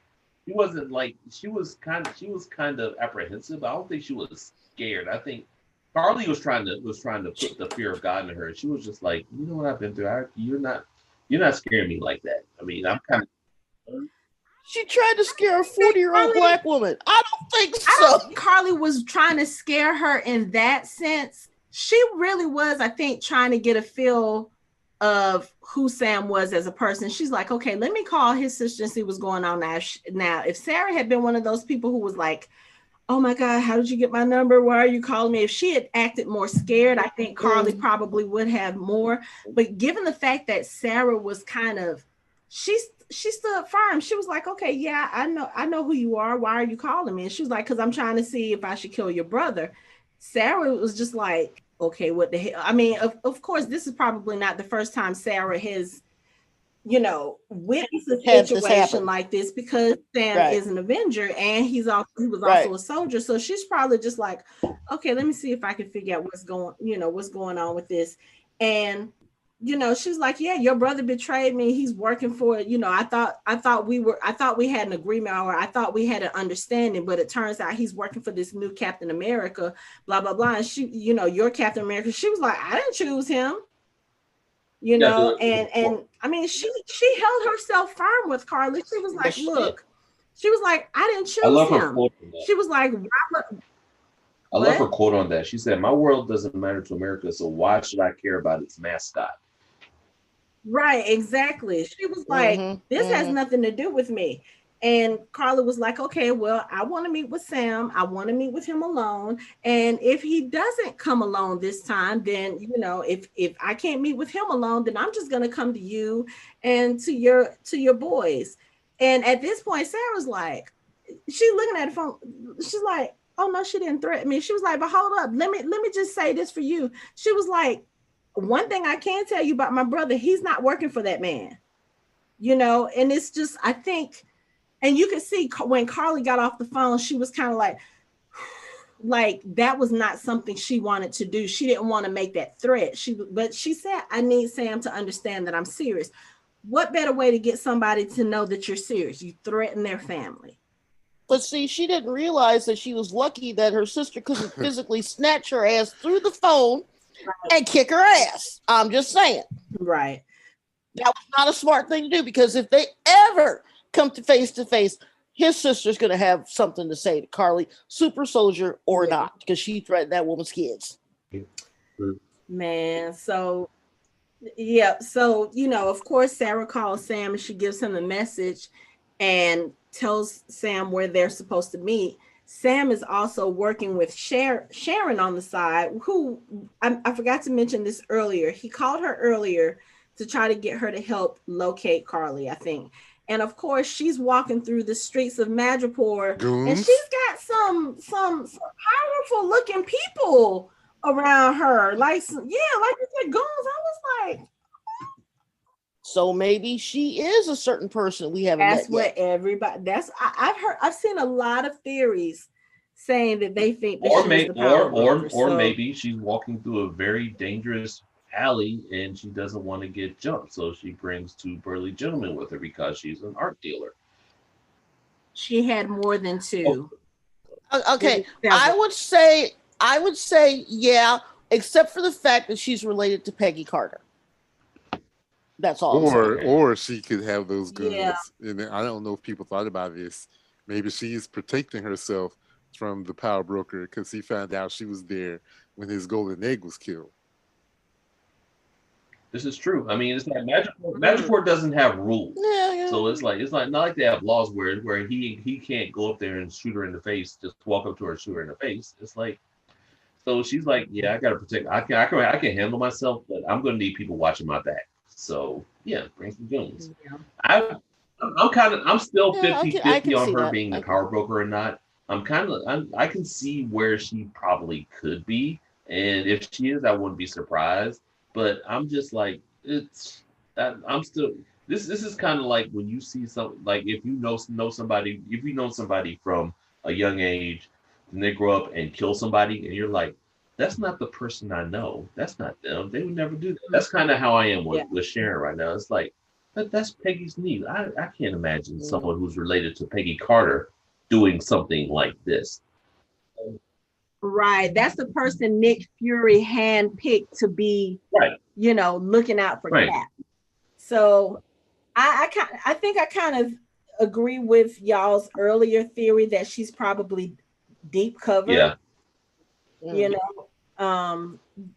But I mean, either way it goes, she has some firepower behind her. And like she told Sam was like, is there anything you can do? She was like, I may have access to a satellite or two. Who just randomly has access to a satellite? Tony Stark. Okay, I said randomly. Tony Stark is anything but random. Well, she could have access to those former Soviet Union satellites that's still up there. Yeah, you can buy. They buy and sell access to those things all the time. Or think about like this. It's like when the snap happened. I mean, the people who actually controlled most of the satellites were probably snapped. So, I mean, what is it to find somebody who can access those things and give you control of them? So she probably does have a couple of satellites that she has control over. Because I mean, people lose stuff through the snap, and she probably does have someone who knows how to get there. Right. But either way it goes, she's looking, and what we find out is that she's tracking John Walker, and she calls to Sam as Sam goes to meet with Karli and tells him, hey, John Walker has found them, or they found him. And that's when Sam realizes that it's kind of sort of a trap, like she got him to come to the roof so that they could try to kill John Walker. Of course, she wasn't expecting him to bring Bucky with him, because Bucky was like, yeah, you're not going by yourself, I'm coming. I just want to say one thing about Sharon. Okay, it's one thing to have access to one or two satellites. It's a completely different thing to have access to John Walker's RID chip or whatever, to know where he is. That makes me think she's deep cover. Okay, that would make sense. Yeah. Because my question would be, how would she even be able to get a tracker on him? Exactly.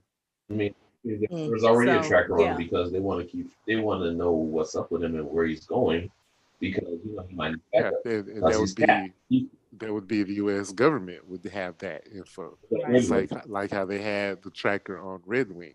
They got a tracker on him, and of course Sharon. How did she get that frequency? You know what I mean? That's not something that just any crime lord in the Madripoor will be able to get their hands on. Right.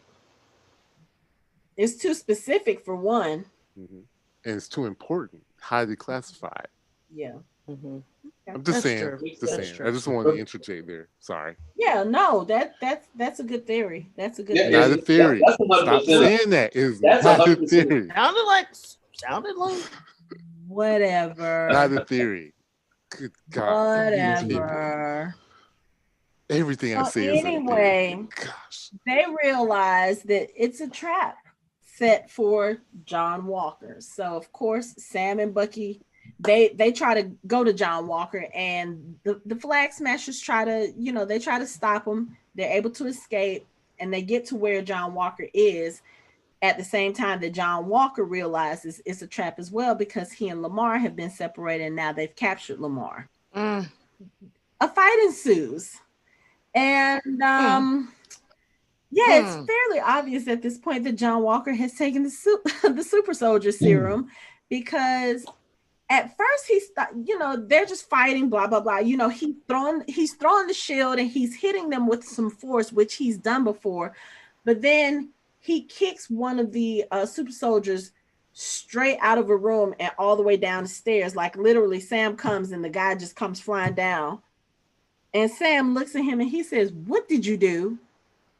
Because at this point, it's obvious something has happened. Something has changed with John Walker, because this is not the same John Walker that got his ass kicked by the Dora Milaje. But you see the difference, though, with the super soldier serum, because my belief is that most of these people they're not soldiers. They don't fight. So they were just relying on the super strength and all that stuff. So John Walker is actually a trained soldier. So now that he's on equal footing with them, they're really no match for him. They aren't, and we see it. Like we said, they're fighting. Bucky comes in, he fights one of the super soldiers, and you can see these are two super soldiers fighting because they're matching each other in speed, they're matching each other in force, and then of course, Bucky kind of kicks the dude through the wall, and he's like, "Stay there." Dude is knocked out. You can't be a regular person and knock out a super soldier like that, you know.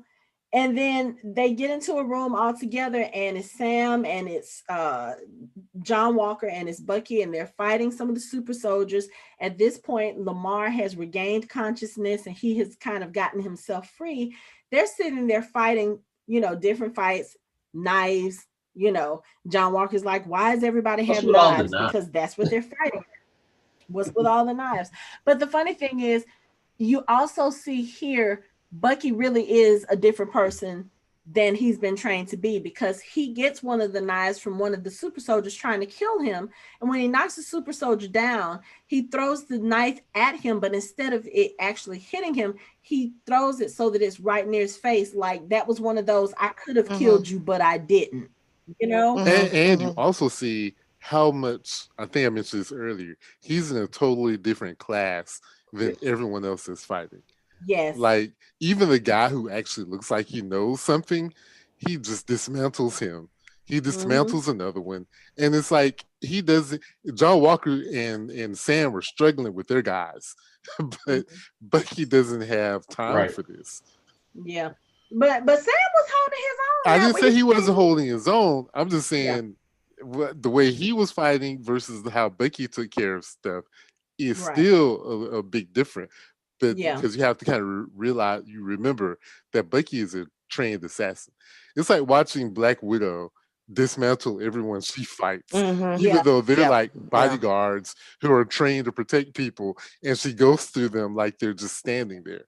Right, exactly. Yeah, exactly. they are on a different level than everyone else.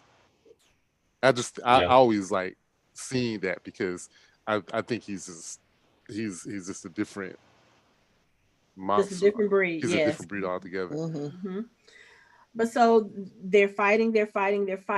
Some of the super soldiers kind of have John Walker kind of pinned, and Karli comes rushing in and she gets ready to attack him, and Lemar just comes in from nowhere and tackles her.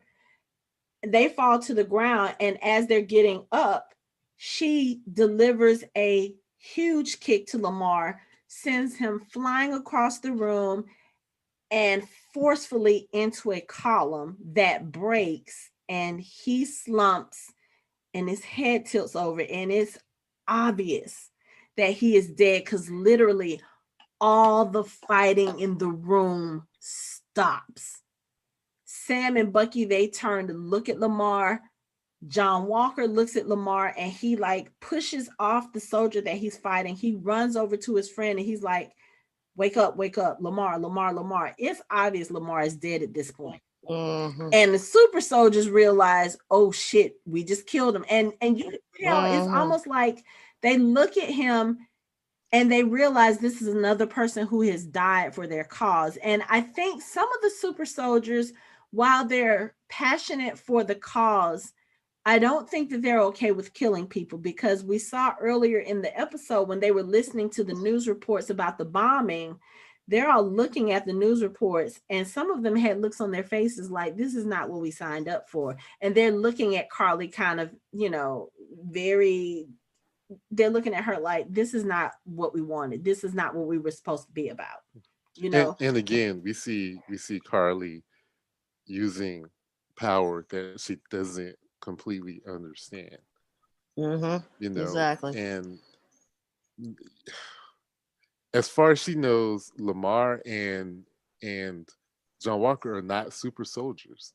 They're not. And if you hit them like that, they're going to hurt.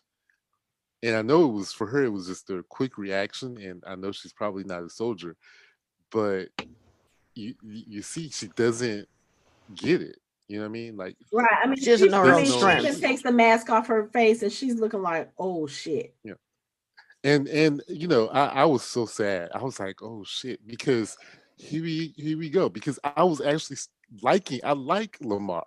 There's nothing wrong with him. Lemar is actually a really, you know, the brief time that we get to see him, he's a decently written character. Like, he has shown some depth and some thoughtfulness and even a little bit of compassion, and you know, it's the ability to keep John Walker in check, and he's now just gone. I mean, I actually like the character. You know, R.I.P. Lemar Hoskins. Just so sad to see you go, bruh. Yeah. Well, when he said he had drew his own little emblem, I should have known that it was curtains for him. You know, because when they start doing their own little, you know, swag, then, you know, they usually aren't long for this world. But I agree with you, because he was a decent guy. And the history of him in the Marvel universe, he is a decent stand-up guy. And if they had taken the story further, he was actually going to break with John Walker over the fact that he took the serum that basically John was acting like an asshole. So Lemar actually in the comic books sides with the other side. I kind of hope and he tells him to kick rocks. Somehow he's like, he just has his neck broken. Maybe he comes back, and maybe the power broker like offers the government a chance to give him a super serum or something like that, because. Or maybe he signs a contract with something like that. You know what? Oh, jeez. We only have 2. He's not good. Well, no. Well, I mean, he might show up in Loki. I mean, I just hope, because they did the same thing in X-Men First Class with fucking Darwin, and I'm still pissed off about that. I'm like, Darwin could have got to anything, and you and everybody else by fucking Kevin Bacon. After being on screen for 5 fucking minutes. I'm like, if you don't get the fuck out of here with that bullshit, because it's like Battlestar has a long history in the comics, so to kill him off in the 4th episode, it's like that doesn't really track, unless it's like, you know, you just want to narrow down characters or some shit. I'm like, this is bullshit. Come on. But at the same time, we got Kevin Bacon as Stan Shaw. You know what? Let's not go down. Let's not go down that road. Well, they wanted to give something to break his psyche, other than, because I think in the comic books it was his parents dying that caused him to kind of go crazy. So here they took a shortcut and did Lemar. Lemar Hoskins, but I wish that they hadn't done Lemar Hoskins is the Missandei to John Walker's Daenerys. Oh my god. Oh jeez. Oh god. I still say that girl was wrong at the end. Good job. Still say she shouldn't have done that. Hanukkah. No, I mean, she should. I'm just saying that.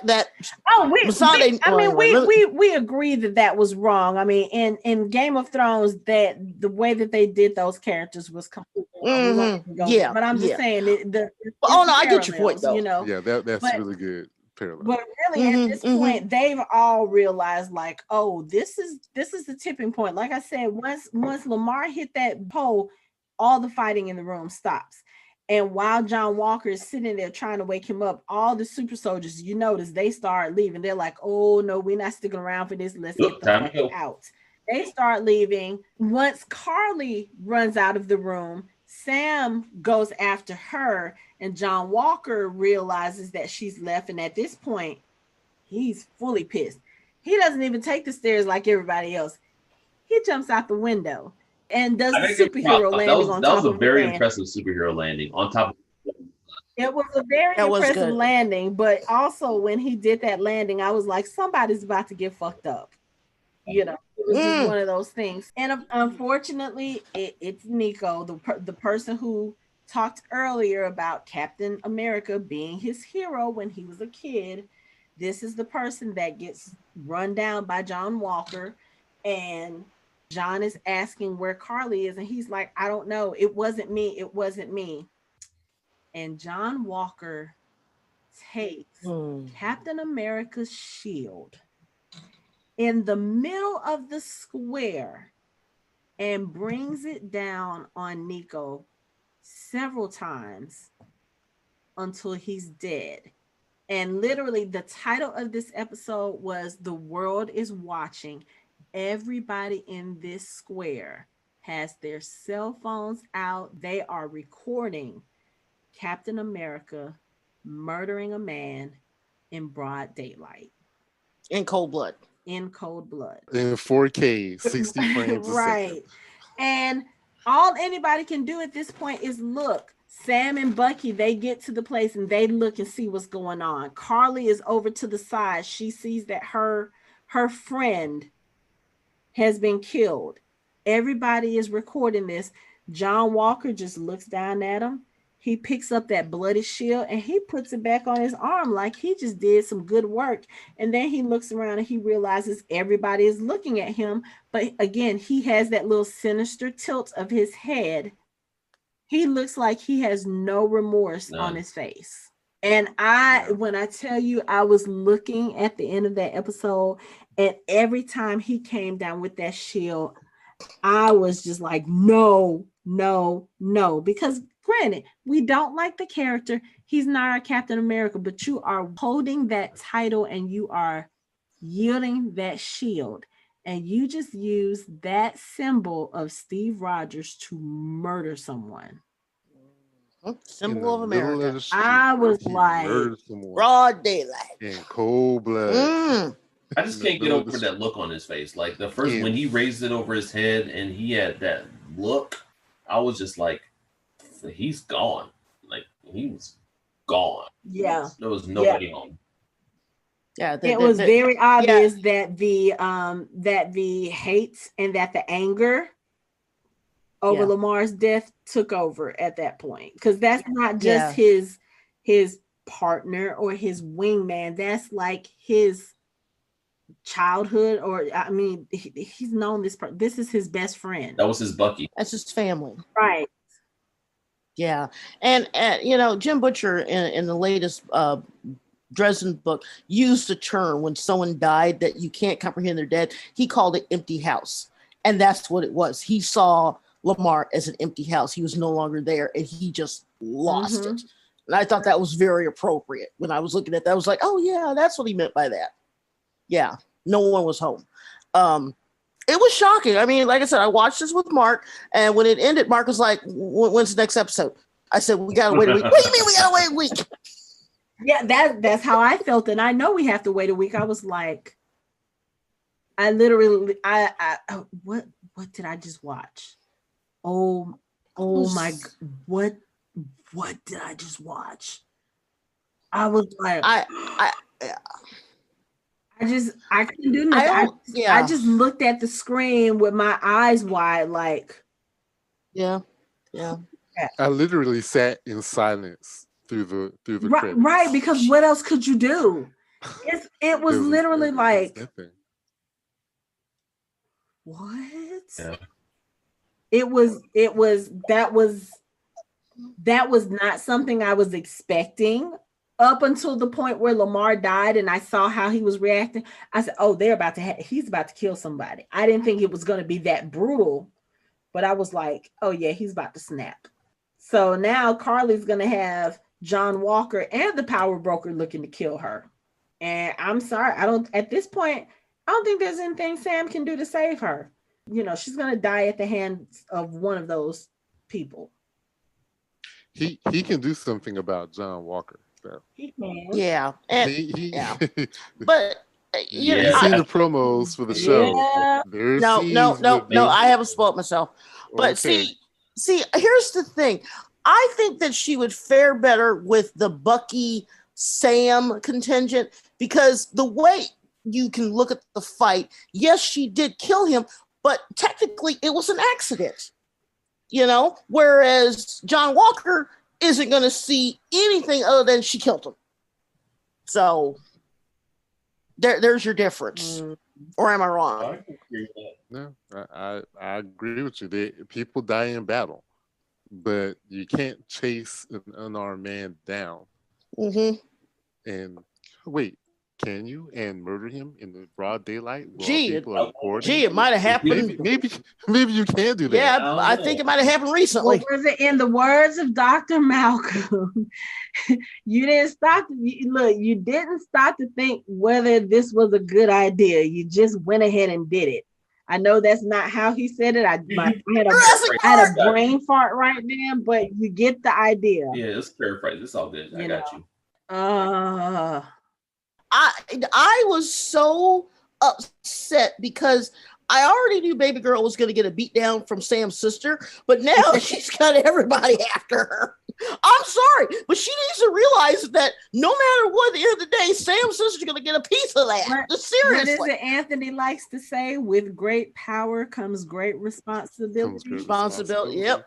She has the power, and she's not using responsibility. She's not only is she using it like that, she's not thinking. I mean, she's literally playing it out as she goes along. And see, that shows her youth, because if she had any type of guidance and instruction on how to formally put together a terrorist group, they would be pretty powerful. But she's just a kid. Revolutionaries, depending on what side you're on. Okay, revolutionary. Sure. Revolutionary. Sorry, I work for a defense contractor. The word's terrorist. But my thing is that she doesn't have any guidance. And if she had the guidance, then I think her cause, their way that they would do it would be a lot different. A lot of groups that are revolutionary, they tend to recruit young kids because they're enthusiastic. But once it comes down to brass tacks on how their ideology is, a lot of times you ask these kids and they literally can't tell you what the ideology is other than what was on the pamphlet that they gave them. Right. It's just it's a clusterfuck now. Yeah. Oh yeah. Quite. Yeah. I mean, but, I don't even know any other way to describe it. Like, at this point, Sam has no choice but to admit, okay, you know what? I need to get that shield back. Bucky's been talking about getting the shield back since the first episode. At this point now, Sam has to realize, okay, you know what? John Walker, in killing Nico, he also killed the legacy of the shield. Yes. Yeah. Does anybody think that we might get another cameo of Carl Lumbly, where we might get this thing where we see Black Cap show up with Patriot and maybe not in costume but just showing up to help out, like either this episode or finale? I've heard something that the way that Patriot the potential way that Patriot gets his powers is if something happens to him and he needs a blood transfusion, and Isaiah gives him a blood transfusion. In that blood transfusion, he gets some superpowers transferred to him. But that's straight from the comic book. That's from the comic book. We only have 2 episodes left. I don't even see how they could realistically put that in there and make it make sense. Well, let me throw this out here. Let me just throw this out. Now work with me, guys. Work with me, because I thought about this at like midnight the other day after. Yeah, say it first. I have a theory. Thank you. Okay. Mind you, this was after a couple glasses of brandy. All right. I'm just full disclosure. Okay. In WandaVision, we got Wiccan and we got Speed. Mm-hmm. In Winter Soldier, Falcon, we have Elijah, Patriot, Loki, whatever. We're getting Hawkeye. All we need is like one more people, and we have Young Avengers. They're halfway there. Mm-hmm. So really I wouldn't be surprised if after everything's said and done, including Hawkeye, at the end of that, say, what is that going to take us to October, November, that they announced that they are having a Young Avengers TV series? Or have they announced it and I dismissed it? I haven't heard anything about it yet. But they're clearly setting up, putting them, because they have all the pieces. You don't have to have a movie. You can do it all on Disney Plus, and the half of the players are already there. Yeah, I can see that. I would love to see that. Because you could throw Hulkling in on Loki somehow. You could figure out how to throw Hulkling on that, and you got all your members. Yeah, I'm with that. I can get with that. I can see it happening. I'm not gonna get my hopes up. If it happens, it happens. Anthony is shaking his head like, nope, not gonna bite. Not gonna. And you know you want to. I know you have 2 or 3 two or three sitting there. You have 2 or 3 theories sitting there. I know you. I know you got those. I know you do. I don't believe you I at do all. not. I do not have any theories.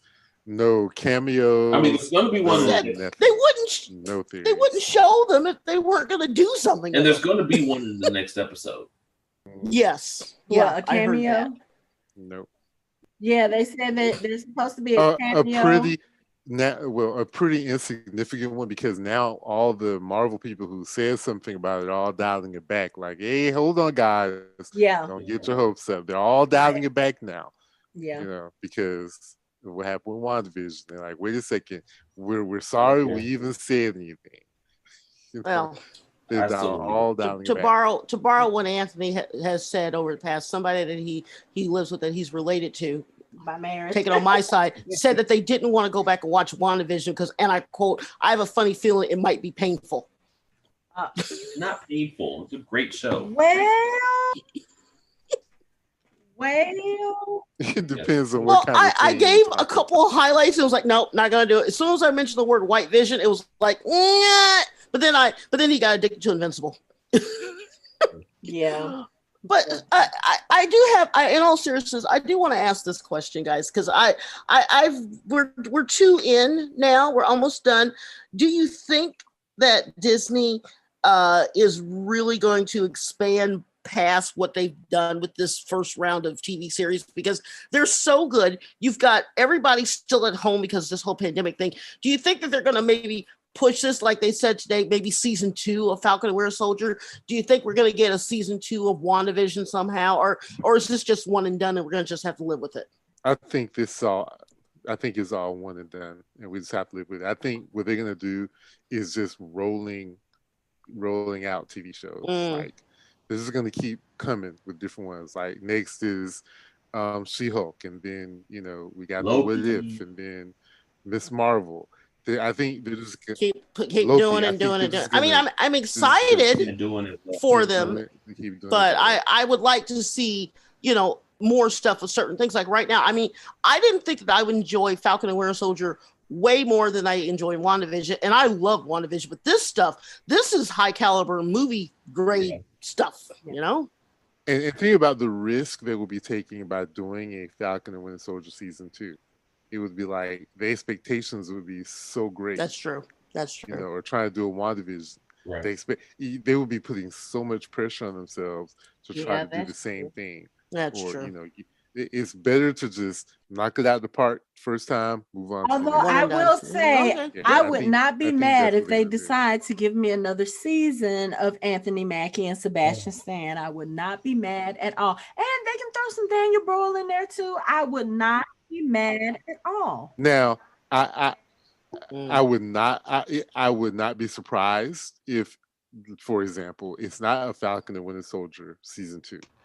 That there would be a Captain America and White Wolf, you know, like yeah. Show. I see what you're saying. Like it would be Captain America, but it would be Sam. Okay. Captain America. Okay, I can see that. I can see that. I would see them doing something like that, or even a show with Sharon and and Bucky doing a show. Okay, I can see that. It would be a different show. It wouldn't be of the same. You know what I'm saying? It wouldn't be a season 2 of Falcon and Winter Soldier. It would just be a new show with those same characters. So they would make it like Agent 33 for Sharon. I can actually see Falcon playing a decent sized role in Armor Wars when it comes out. I mean, I can see that happening too. Yeah. That I pulled that out. Or you might even see Bucky in that series, because he somehow has to figure out a way to atone to Tony for what he did to him. True. Okay. All right. So, Mike, what you got? What's your all right? Shout out to Battlestar for being the too big MC to John Walker's MC Hammer, because he's like the ultimate. And it's like he was like, yeah, man, you can do it. You got all the medals of honor and all this. Yeah. You know that when those girls came over to get the autographs, he was like, hey. He was like, "Oh, you don't want mine? Okay, cool." Or like I mean, it does take to rob base. Okay, so I was looking at when because Battlestar actually kind of offhandedly gave the Erskine quote to John when they were talking over coffee. And that reminded me of a book that I read. It's one of my favorite books. It's called Swan Song by Robert McCammon. It's kind of a post-apocalyptic. It's almost like this. It's almost Standish, but it's like what happens in the book is that there's a nuclear attack and there are only a few survivors, but they all get exposed to radiation. So they all go on a quest to find this place, and while they're going, their bodies they start getting like scabs and wolves. They start getting getting bumps on their face, like scabs and moles and stuff. So at one point, it gets to a point where it covers their face, and it's like they're like covers their features, and then they pass out. So what happens is most people, if they've done good after after explosion, they get more handsome, stronger, or their features become better. But if you did, that's like that comic book. Yeah, but if you did bad, like there's a kid who gets in with the bad side, and he breaks his glasses and he has to wear goggles. So so it's like everything goes up around the goggles, and the goggles actually become part of his face, and he becomes disfigured because he did a lot of bad things. And that's what really kind of reminded me of that quote where he says, "Power just makes a person more of themselves. It brings out what's inside of you." So I think that's something that is reminiscent of that as well. I have one more shout out. Shout out to Croc Street. So Croc Street making it on again. Was that Croc Street where she was walking down? Yep. Shout out to Croc Street Bridge making it in again. And also when we first see the Flag Smashers, someone was looking at TV and they said that the attacks that she has done were fast track. We're helping them fast track legislation for the GRC. So that kind of made me think that some of the politicians might be working with the power broker to get this moving along because they have a vested interest in it. So I think that's something we need to watch too. That whoever's running the GRC is mixed up with the power broker somehow, and that all that kind of mingling together. And Zemo's still giving me, ever since he started, he's giving me real Hannibal Lecter vibes. Especially, I mean, from him being in a glass cell to when John Walker was talking about him and like, you know, trying to grab him and stuff. He was like aggressive and like, you know, just really calm and cool. Yeah. And it's like he's really giving me Hannibal Lecter vibes. The way that he's like, he's not losing his temper. His voice never. Yeah, I know his voice never goes above a certain level. He doesn't yell at anybody. He doesn't raise his voice. He just talks. And it's like that reminds me of Hannibal, where he just kind of keeps control of the amount of self-control that he keeps. So that he's really giving off Hannibal vibes. And I'm really looking forward to the next episode. Especially if they're gonna show Bucky, Sam, and Great Value Payless Captain America going at it. I'm looking forward to that. Sam's Choice Cap. Yeah, that's all I got. All right. Well, that's it for our show. You can find us online at www.fandomhybrid.com. We are on social media on Facebook, Instagram, and Twitter at Fandom Hybrid. You can listen to us on Spotify, Apple Podcasts, Google Podcasts, Stitcher, iHeartRadio, and other major podcast streaming platforms. Thanks for listening. We hope you join the conversation next time.